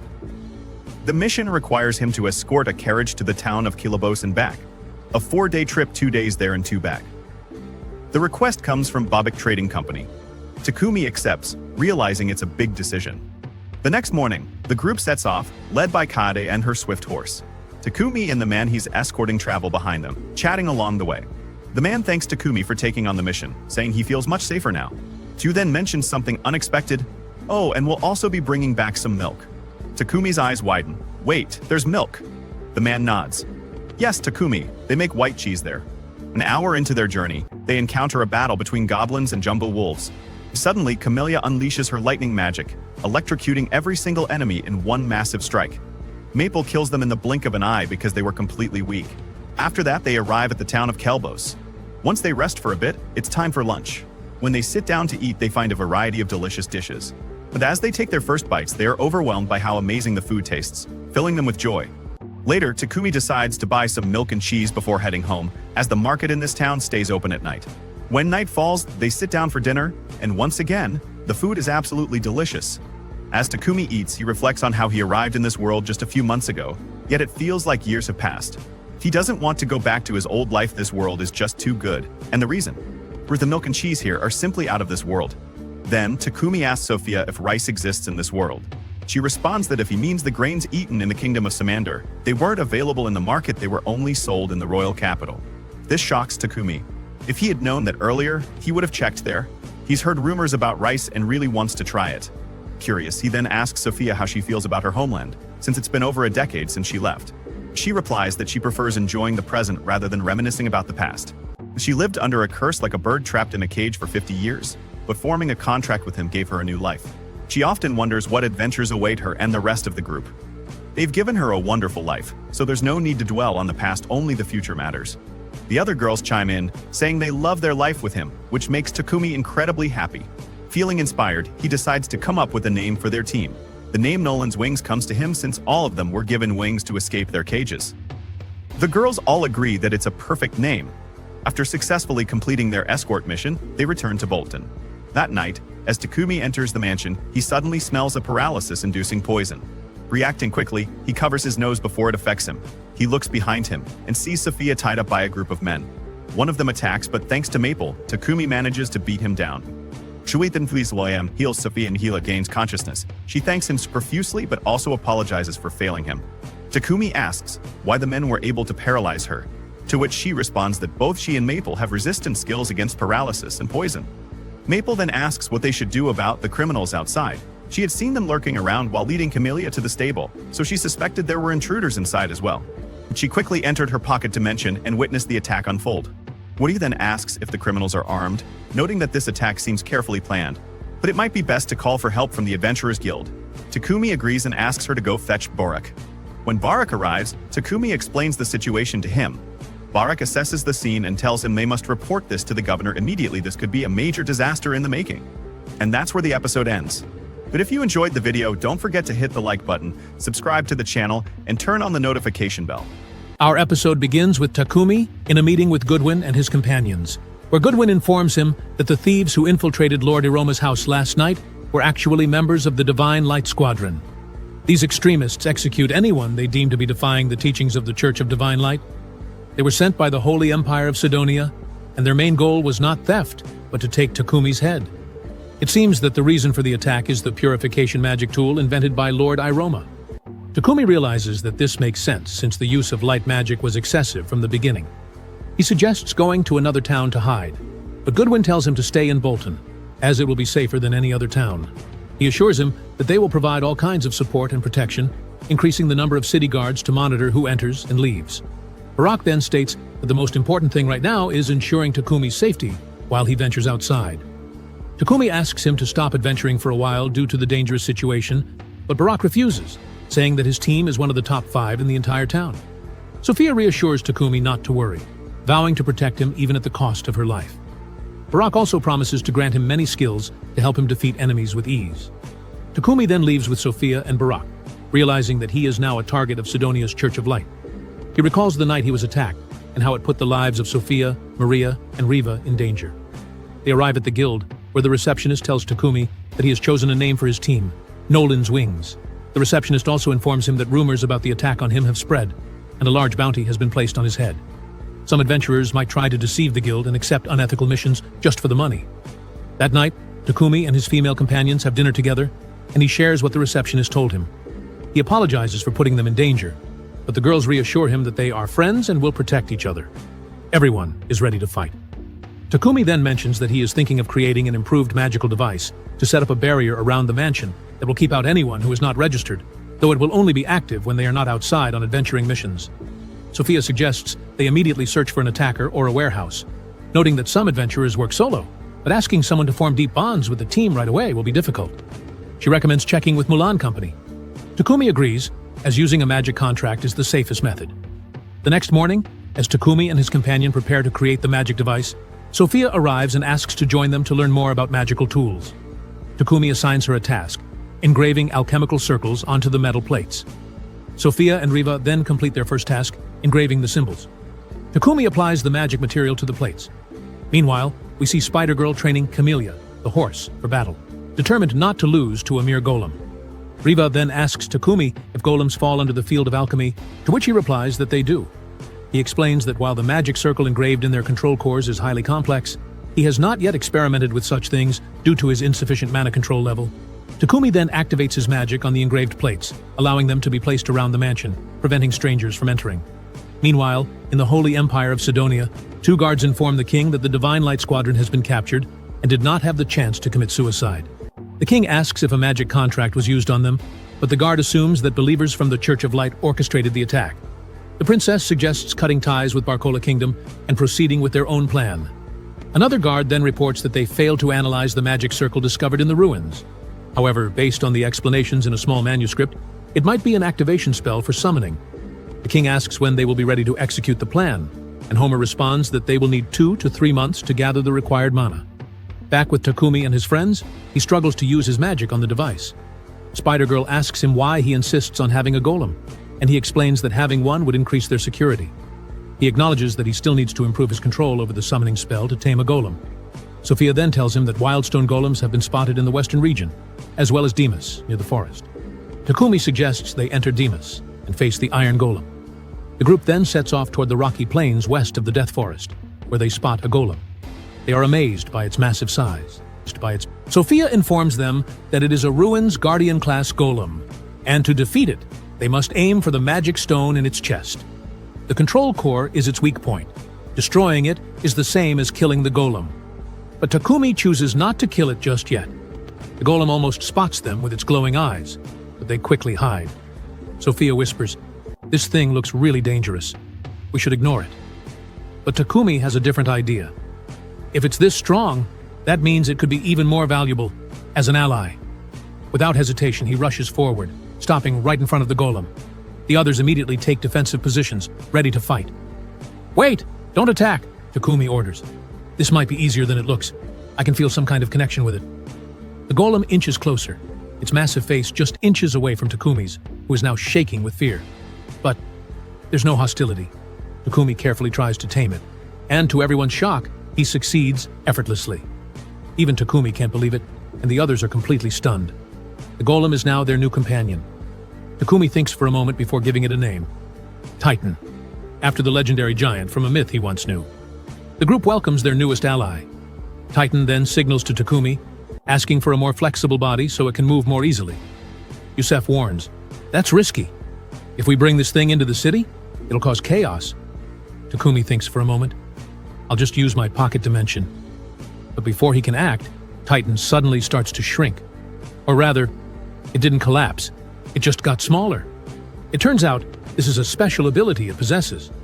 Titan is no longer a towering giant. Meanwhile, in the Cydonia Empire, the soldiers are training intensely when Akane spots two guys casually hanging around with some girls. "Seriously? Don't you have any shame?" he scolds. "This is not the time for flirting." One of them smirks. "What's wrong, Akane? You jealous?" Akira is clearly messing with her. Annoyed, Akane storms off. Back to Takumi. He is deep in thought, trying to figure out how to rebuild Titan's body. Then, he gathers the girls and tells them something unexpected. "If you stay with me, you'll always be in danger. So, I'm dissolving our contracts." Shocked, Sophia glares at him. "Since when have you been planning this?" "Since the first time we were attacked," he admits. "Why are you doing this?" one of them asks. "Who's going to protect you now?" Takumi sighs. "Well, thanks to Titan, I'll be fine. As for Maple and Camellia, they're just pets, so they'll stay with me. But you three, you should live a peaceful, safer life. Thank you for everything." He then adds, "And don't worry, I'll compensate you handsomely. I'll pay all the money we've earned so far so you can live comfortably." Then he turns to Riva.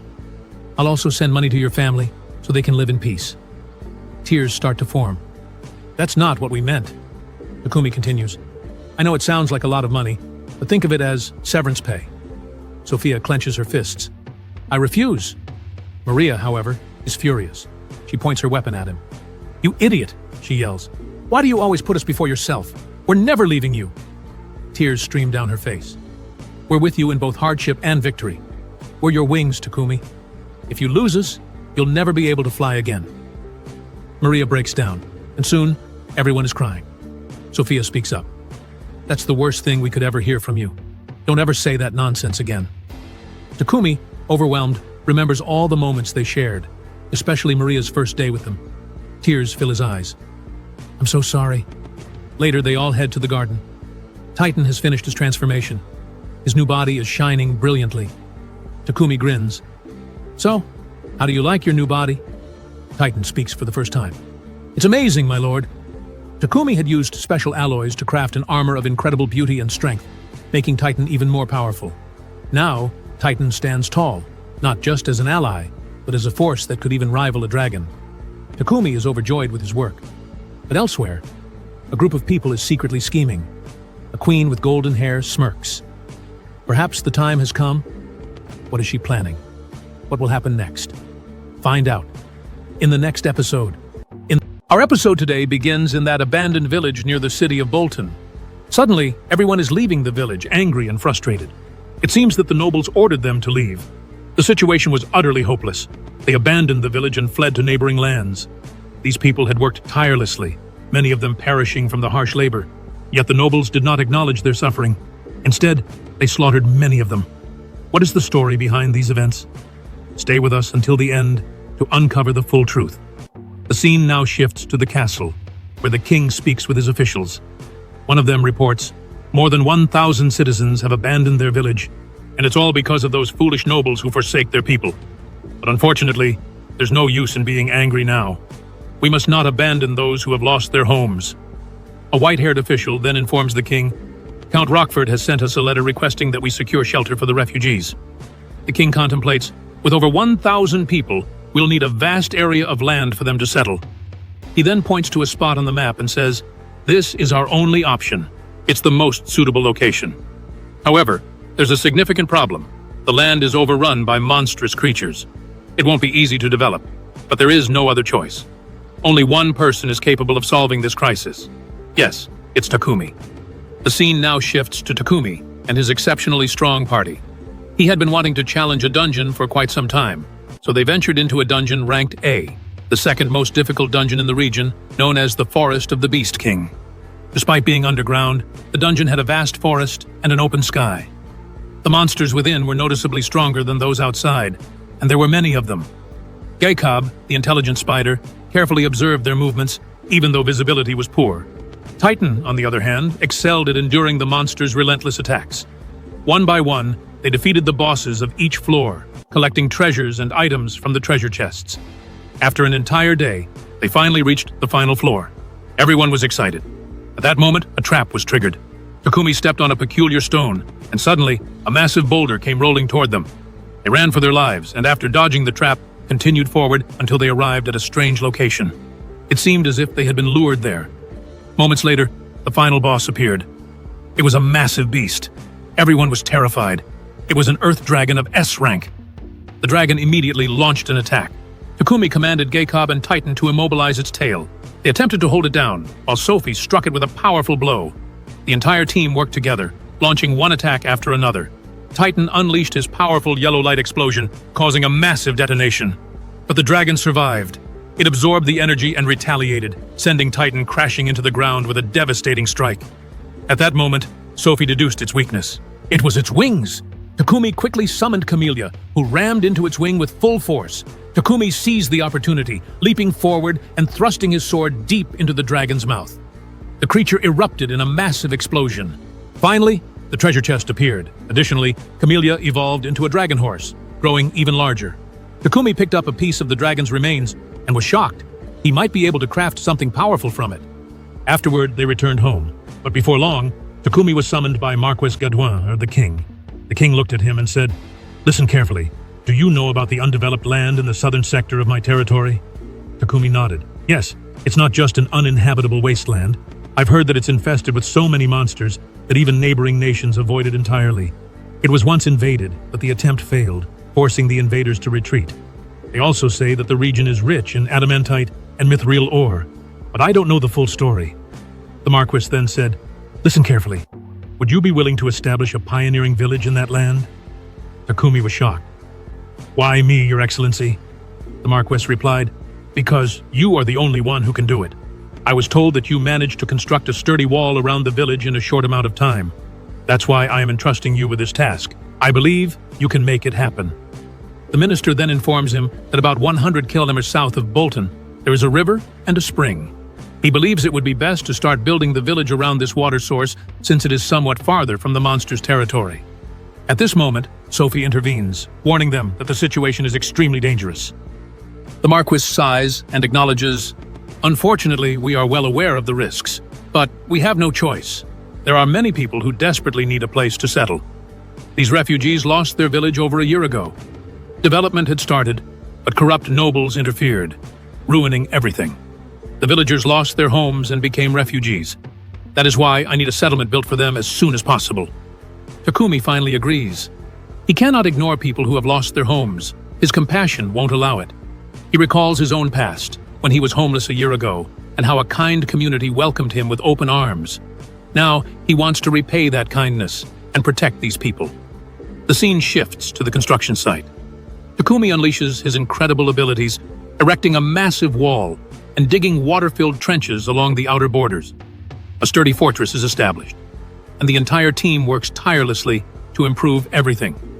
Roads are built, water flows through the new canals, and they begin clearing out the surrounding forests to keep the monsters at bay. Sophie, riding Camellia at full speed, rushes to Bolton to request the transfer of the refugees. 10 days later, the village is completed.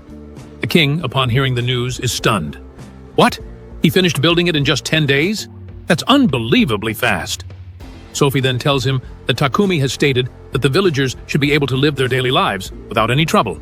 Meanwhile, we see the pioneers heading toward the southern border as per Makoto's request. This land is supposedly undeveloped and infested with monsters, meaning they will need to clear the area near the monsters before cultivating it. A man from Bolton has been assigned to oversee these operations, which makes the pioneers nervous. They fear being wiped out by the creatures. Upon arriving at Makoto's settlement, the pioneers are warmly welcomed. Makoto acknowledges their exhaustion after their long journey and explains that he has been working on preparing the land for farming. The leader of the group looks confused, so Takumi steps in, explaining that he built protective walls around the village to defend against monster attacks.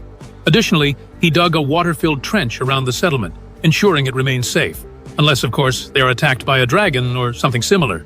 Takumi then points out the buildings he constructed for the settlement's new residents, explaining that he also built a camp for the knights. Furthermore, a sewer system has been installed using magical tools. The leader expresses his gratitude for Takumi's efforts and asks how such a massive project was completed in such a short time. He is amazed, realizing that this is no longer just a village, but a full-fledged fortress. Takumi humbly responds that the work is not yet finished and that he used magic to speed up the construction process. At this moment, we see Mani, awestruck by the city she will now call home.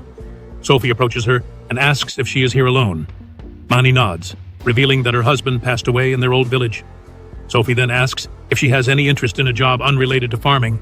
If so, she could work for Takomi, the one who built this settlement. With everyone currently busy developing the land, Sophie assumes that Takomi might need someone to help take care of things for him. She then asks Mani if she is good at cooking, inviting her to meet Takomi. Mani follows Sophie to Takumi's house, where he welcomes her. He tells her that he has already learned her story from Sophie and would like her to help take care of things. He assures her that he will pay her whatever wage they agree upon. Mani falls silent for a moment before apologizing and refusing the offer. She then asks them why they came to this village in the first place. "Are we going to face despair again after coming here? I cannot trust you," she declares. Takumi simply smiles and tells her that they can put the offer on hold for now. As she leaves, Mani is certain that after saying such words, she will no longer be allowed to stay here. She believes that Takumi now has his eyes on her and that she cannot remain in this place. To her, he is no different from the nobles of the past. She refuses to relive the horrors of her previous experiences. Frustrated with her own helplessness, she suddenly senses something nearby. Suddenly, news reaches Takumi that many monsters are approaching. He immediately orders his men to raise all the drawbridges and seal off the village. Then, he instructs Commander Doron to have his knights ensure the safety of the villagers. No monster can get past these walls, and they will deal with the ones outside. As the walls begin to rise, we see Mani outside the village, running desperately to make it inside before it's too late. Meanwhile, inside the village, no one can find her, causing panic among the villagers. Takumi reassures them, promising that he won't let a single villager be harmed. Back outside, Mani stands frozen before the monsters, unable to do anything. Just then, Takumi rushes to her rescue. She quickly warns him that many more monsters are approaching the village. Takumi confidently responds that they pose no real threat. At that moment, his warriors arrive and report that they have already dealt with the monsters with ease, as they weren't even worthy opponents. Takumi congratulates them. Mani notices that Takumi's hand has been injured, scratched by a bush wolf's claws. Feeling guilty, she apologizes, but Takumi reassures her that he won't let anyone harm the villagers. He wants them all to live peacefully. Impressed by his kindness and noble heart, so different from any noble she has ever known, Mani offers to become his servant, just as he had once wanted. Takumi happily accepts her offer, overjoyed that she is joining them. The rest of the group warmly welcomes her. Meanwhile, in the Holy Empire of Sidonia, the king receives a written message from the Kingdom of Triaria regarding Takumi's fortress town. It mentions that the fortress has a solid castle built on undeveloped lands near the Kingdom of Barcola. Additionally, they have reported that Bolton has sent his stationed knights to live in the village with Takumi. This news enrages the king. At that moment, Elizabeth arrives, declaring that they cannot allow the Kingdom of Barcola to do as they please. The ones who should dominate this continent must be none other than the Holy Empire of Sidonia. Back with Takumi and his companions, he tells them that they will use this path for trade, so perhaps it would be best to expand it a little. Mani then arrives with their lunch, having prepared a great feast for them. However, while eating, they suddenly sense an eerie and unfamiliar mana. Takumi recalls the words of the Saintess, who had told him that he had been sent 1 year before the summoning of the heroes. Realizing that exactly 1 year has passed since his arrival, he understands they have finally come. And that's where today's episode ends. If you enjoyed the video, don't forget to hit the like button, subscribe to the channel, and turn on the notification bell so you never miss any new content. Our episode today begins with that queen, or perhaps the king's daughter, speaking to the heroes and saying to them, "Rejoice, heroes, the time has come for everyone to know you. The battles ahead may be very fierce." They said to her, "Leave it to us. We will boast and prove that we are the heroes of the Holy Sidonia Empire." Then we see Akane sad, and her friend asks her, "What's wrong, Akane? You don't seem to be involved in the match." She said to him, "It's nothing, I'm just a little tired." After that, the scene moves to the village built by Taku on the borders near the city of Bolton, which was named Wedgeforth by the governor. The road to Bolton was built perfectly, and all traveling merchants and station soldiers have taken this beautiful road. As for the villagers living here, they learned from Bolton's craftsmen while building their homes and starting blacksmithing. And as for the crops, they are growing steadily and have already begun to resemble a real town.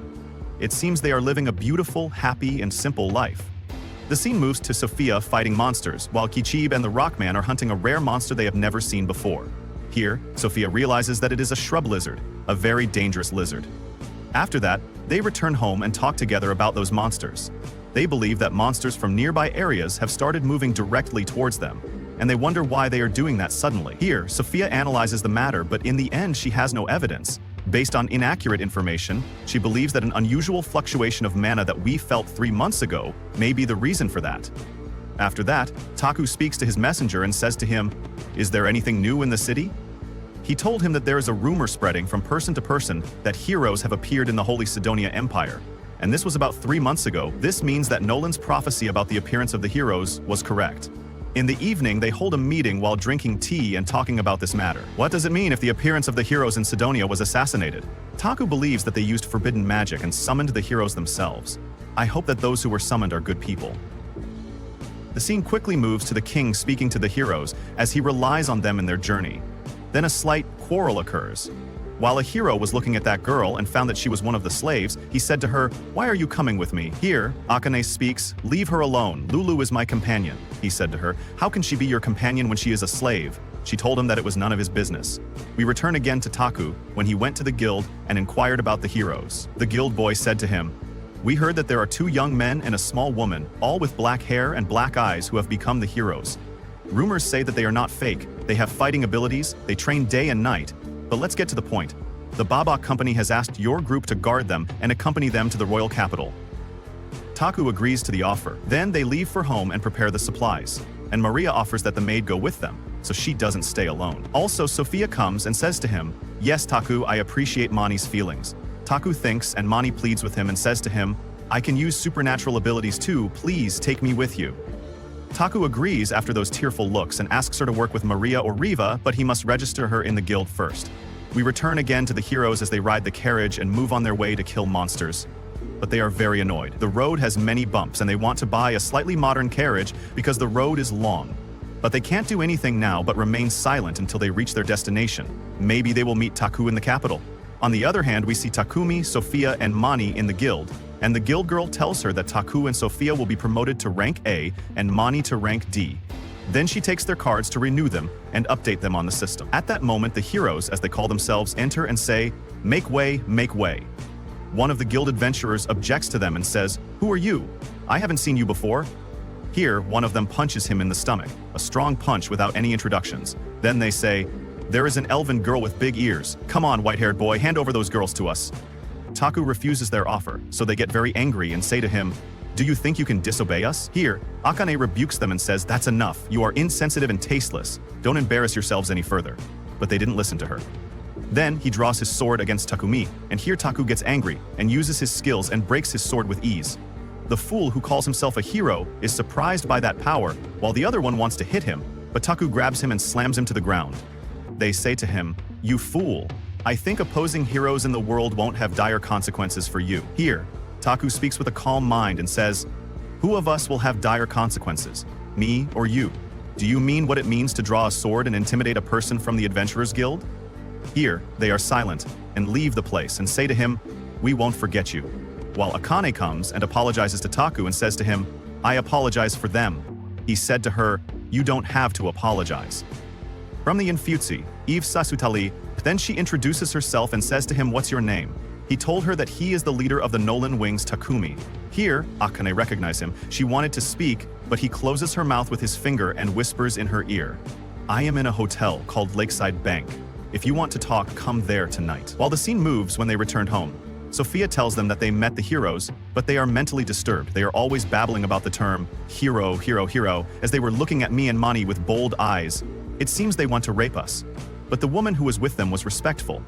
While we see Akane trying to go to the hotel, but there are people following her. He and Sophia tell them that they met the heroes and they are very impressed. But Sophia tells him that they were deranged and foolish. They are tarnishing the term hero. They were also giving them suspicious looks, but the woman with them seemed respectful. Then Takumi said that he told Akain that they would be staying at this hotel, but perhaps that was reckless of him. The girls told him that they were with him and would help him with anything. Then we see Akane with her assistant, disguised, as they were fleeing from unknown people who wanted to kill them. At that moment, Sophia came to them and killed the people who wanted to attack Akane. Then she told Akane that the hotel where Takumi was staying was right after this alley. Then she took them to Takumi and they told him what happened. Akane thanked them for what they did for her. Then she spoke with Takumi and asked him if he was a descendant of the Japanese person who was summoned here. Takumi replied and told her that he could not let the information leak to Sidonia. Akane swore to him that she would not tell anyone. Takumi replied that he was Japanese like her, and the reason he was here was related to all of them. No one understood his words, so Takumi decided to tell them, as it was no longer logical to hide this matter, but he asked them all to keep this matter a secret among them. Then we see the heroes talking about Akane and her assistant who suddenly disappeared, so they should cancel their upcoming visit to Romalia and return to Sidonia, and they should review their plans at a later date.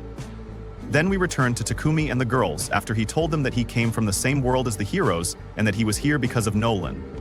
Then he tells them that he knows that they all accept this matter very easily, but he is very confused. Akane understands that the Holy Sidonia Empire is the main villain, and the summoning spell is what caused such a severe fluctuation in mana, and this has negatively affected this world. Takumi says that he has found a place for himself in this world, he just wants to live a peaceful life. But Sidonia's hero summoning is causing a problem. Sophia asks him if he thinks they are planning to wage war with other countries. He replies that it is possible they will do so, but even if they are heroes, he does not think they are capable of waging war on their own. Akane replies that the Empire will use the heroes to incite people. Takumi agrees that they will do that, as this is more logical, although if this allows the expansion of the Church of Light's influence, this exposes them to greater danger. Akane apologizes to them for getting them all involved in this. Takumi replies that they have all fallen victim to this, but he wants to know why her friends are acting this way. She replies that Akira and Yamato were not like this at first. Since they came here, their personalities have changed to an unnatural degree. Sophia asks her if she thinks something has happened to them. They should have secured food and drink first. She replies that she did not trust Sidonia from the beginning, so she always used purification magic before eating or drinking anything. But those two prioritized their swordsmanship skills, so they neglected to raise their light magic levels. Takumi understands that they might have put a drug in their food and drink, as they were brainwashed. Akane begs him to save her, her assistant, and Lulu, as she was waiting for any chance to escape. Even if he took her to another country, she would still be pursued, and the collar Lulu wears is proof of her contract. He then uses Dispel magic on the collar, removing it from Lulu's neck. Lulu is sad because she has nowhere to go, as she never wants to leave her mistress Akane. Next, Akane reassures her that she will stay with her, but not as a slave or under a contract as before. She wants her to be by her side as a friend. Takumi tells them that they will head to his mansion in Bolton, as he cannot abandon his fellow countrymen.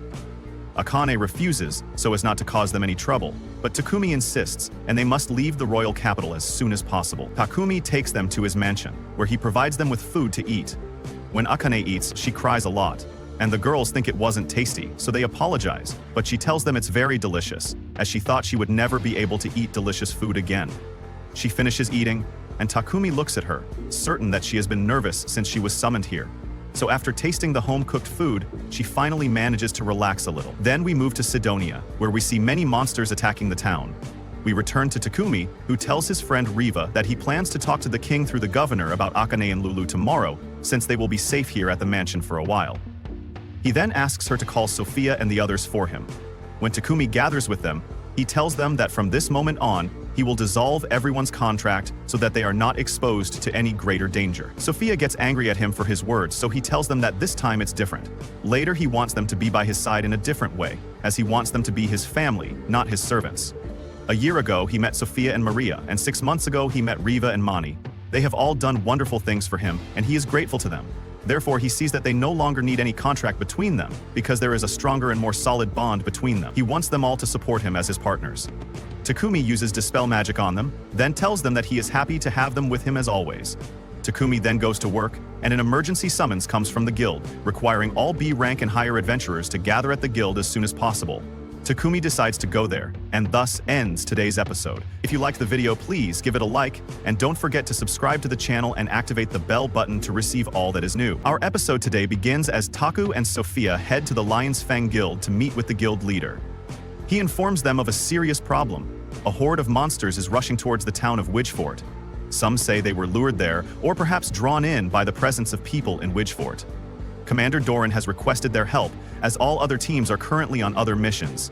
There's no one else available, only Taku can take on this mission. However, the guild's vice leader interjects, explaining that 3 teams will be handling the task: Nolan's Wings, the Lion's Fang, and the Crimson Rose. The leader of the Crimson Rose introduces herself, Miranda. Then, a rather feminine-looking man wearing earrings steps forward. His name is Perole. There's also a beautiful girl named Miri and their healer, Paula. She acknowledges having heard of Nolan's Wings, and Sophia introduces herself as well. The guild leader then gives the order. Taku will go along with the Lion's Fang and the Crimson Rose. The scene shifts to Nolan's wings riding in their vehicle, heading toward Widge Fort. Meanwhile, Akane and Lulu remain behind at the castle, with Titan assigned to guard them. Taku speaks to Sophia, showing her a sacred sword, Amaterasu, which he recently reforged. He explains that it's made from Orica, which they obtained from that dungeon. He asks Sophia to wield it, saying it's incredibly powerful. He then looks at another sword and adds that it too is immensely strong and capable of cutting through anything. If they can execute a series of coordinated attacks using both swords, their strategy should be highly effective. Sophia takes the sword, replying, "It's an honor." Now, everyone gathers as they finally reach their destination. The towering walls ahead are formidable, meaning only a few monsters would be able to scale them. However, things take a turn for the worse when they spot winged creatures, monsters capable of flying over any obstacle at high speed. Meanwhile, horned hounds are attempting to climb the walls, but the soldiers are managing to fend them off. A fierce battle erupts. Everyone is striking left and right. Camellia unleashes her power, blowing up multiple monsters. The three teams coordinate their attacks perfectly, fighting as if they were a single unit. After hours of intense combat, exhaustion sets in, but thanks to their efforts, they manage to defeat all the monsters. However, something strange happens. The remaining creatures begin retreating into the forest.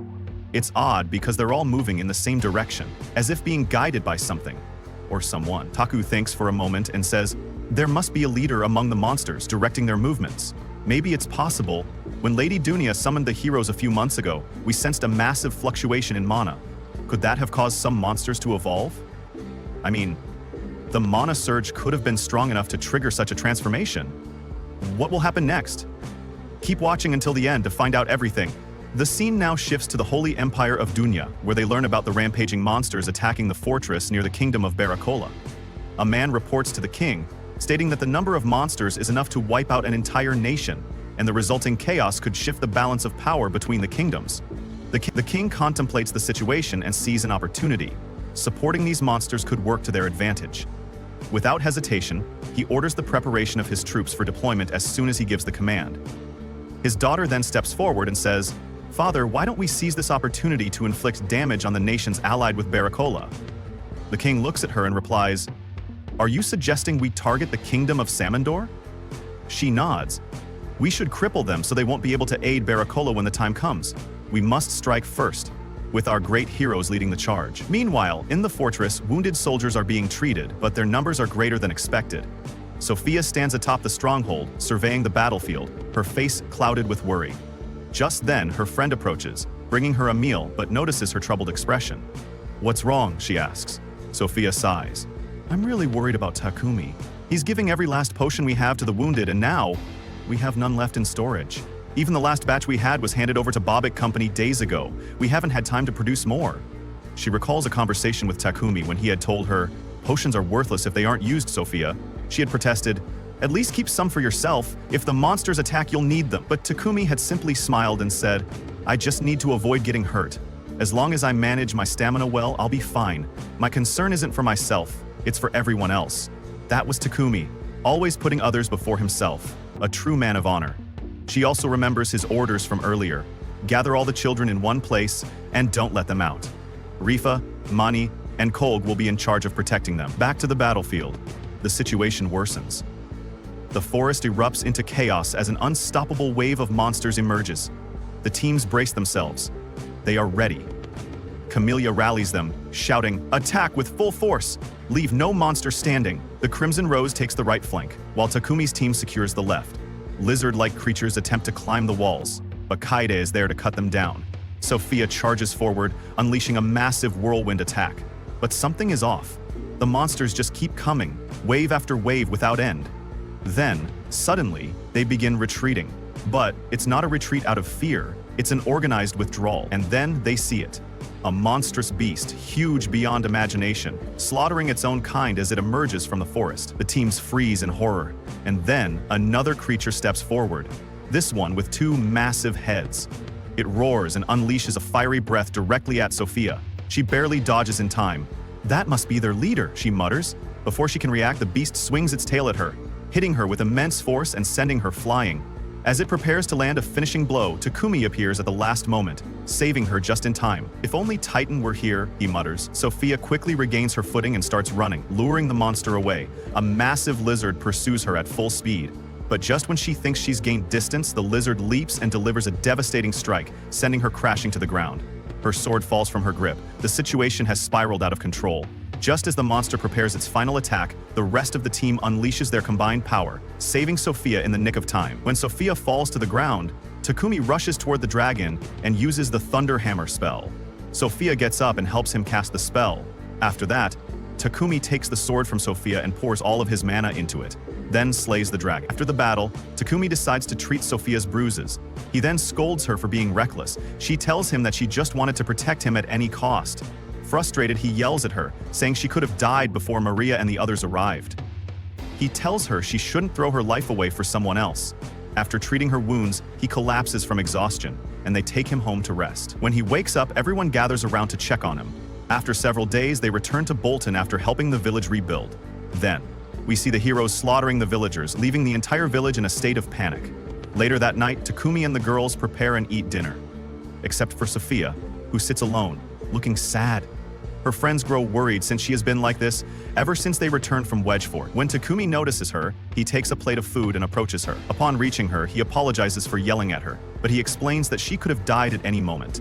She tells him that she wanted to protect him no matter what. Takumi thanks her but asks her not to throw her life away like that. He reminds her that they rely on each other and should continue to do so. Then, he tells her that he wants her to live and stay by his side. Sophia agrees, and at that moment Akane and Kana arrive to give them more food. A few days later, Takumi takes Akane and Lulu to visit the governor and asks if they can stay in his palace for a while. The governor agrees and then informs him about a massacre in a village within the kingdom of Samandor. He also reveals that the ones responsible were none other than the heroes of Sidonia. Akane becomes anxious, realizing that she will inevitably face them one day. But this time, she won't run away. Later, Takumi meets with the Saintess Nolan, who tells him that there was a reason she sent him a year before the heroes were summoned. The heroes, and Sidonia, are constantly intertwined with his fate. Nolan tells him that everything depends on him and that he must protect what is dear to him in this world, no matter the cost. She reminds him that he has the power to build and create whatever he desires, and that he loves the life he has now. Takumi then gives her plenty of sweets, which makes Nolan extremely happy. She warns him that the road ahead will not be easy. He is Midgard's last hope. She tells him that she is counting on him, and that he has the potential to become the greatest alchemist in this world. And with that, this anime comes to an end. Stay tuned for more anime content. If you enjoyed the video, don't forget to hit the like button, subscribe to the channel, and turn on the notification bell.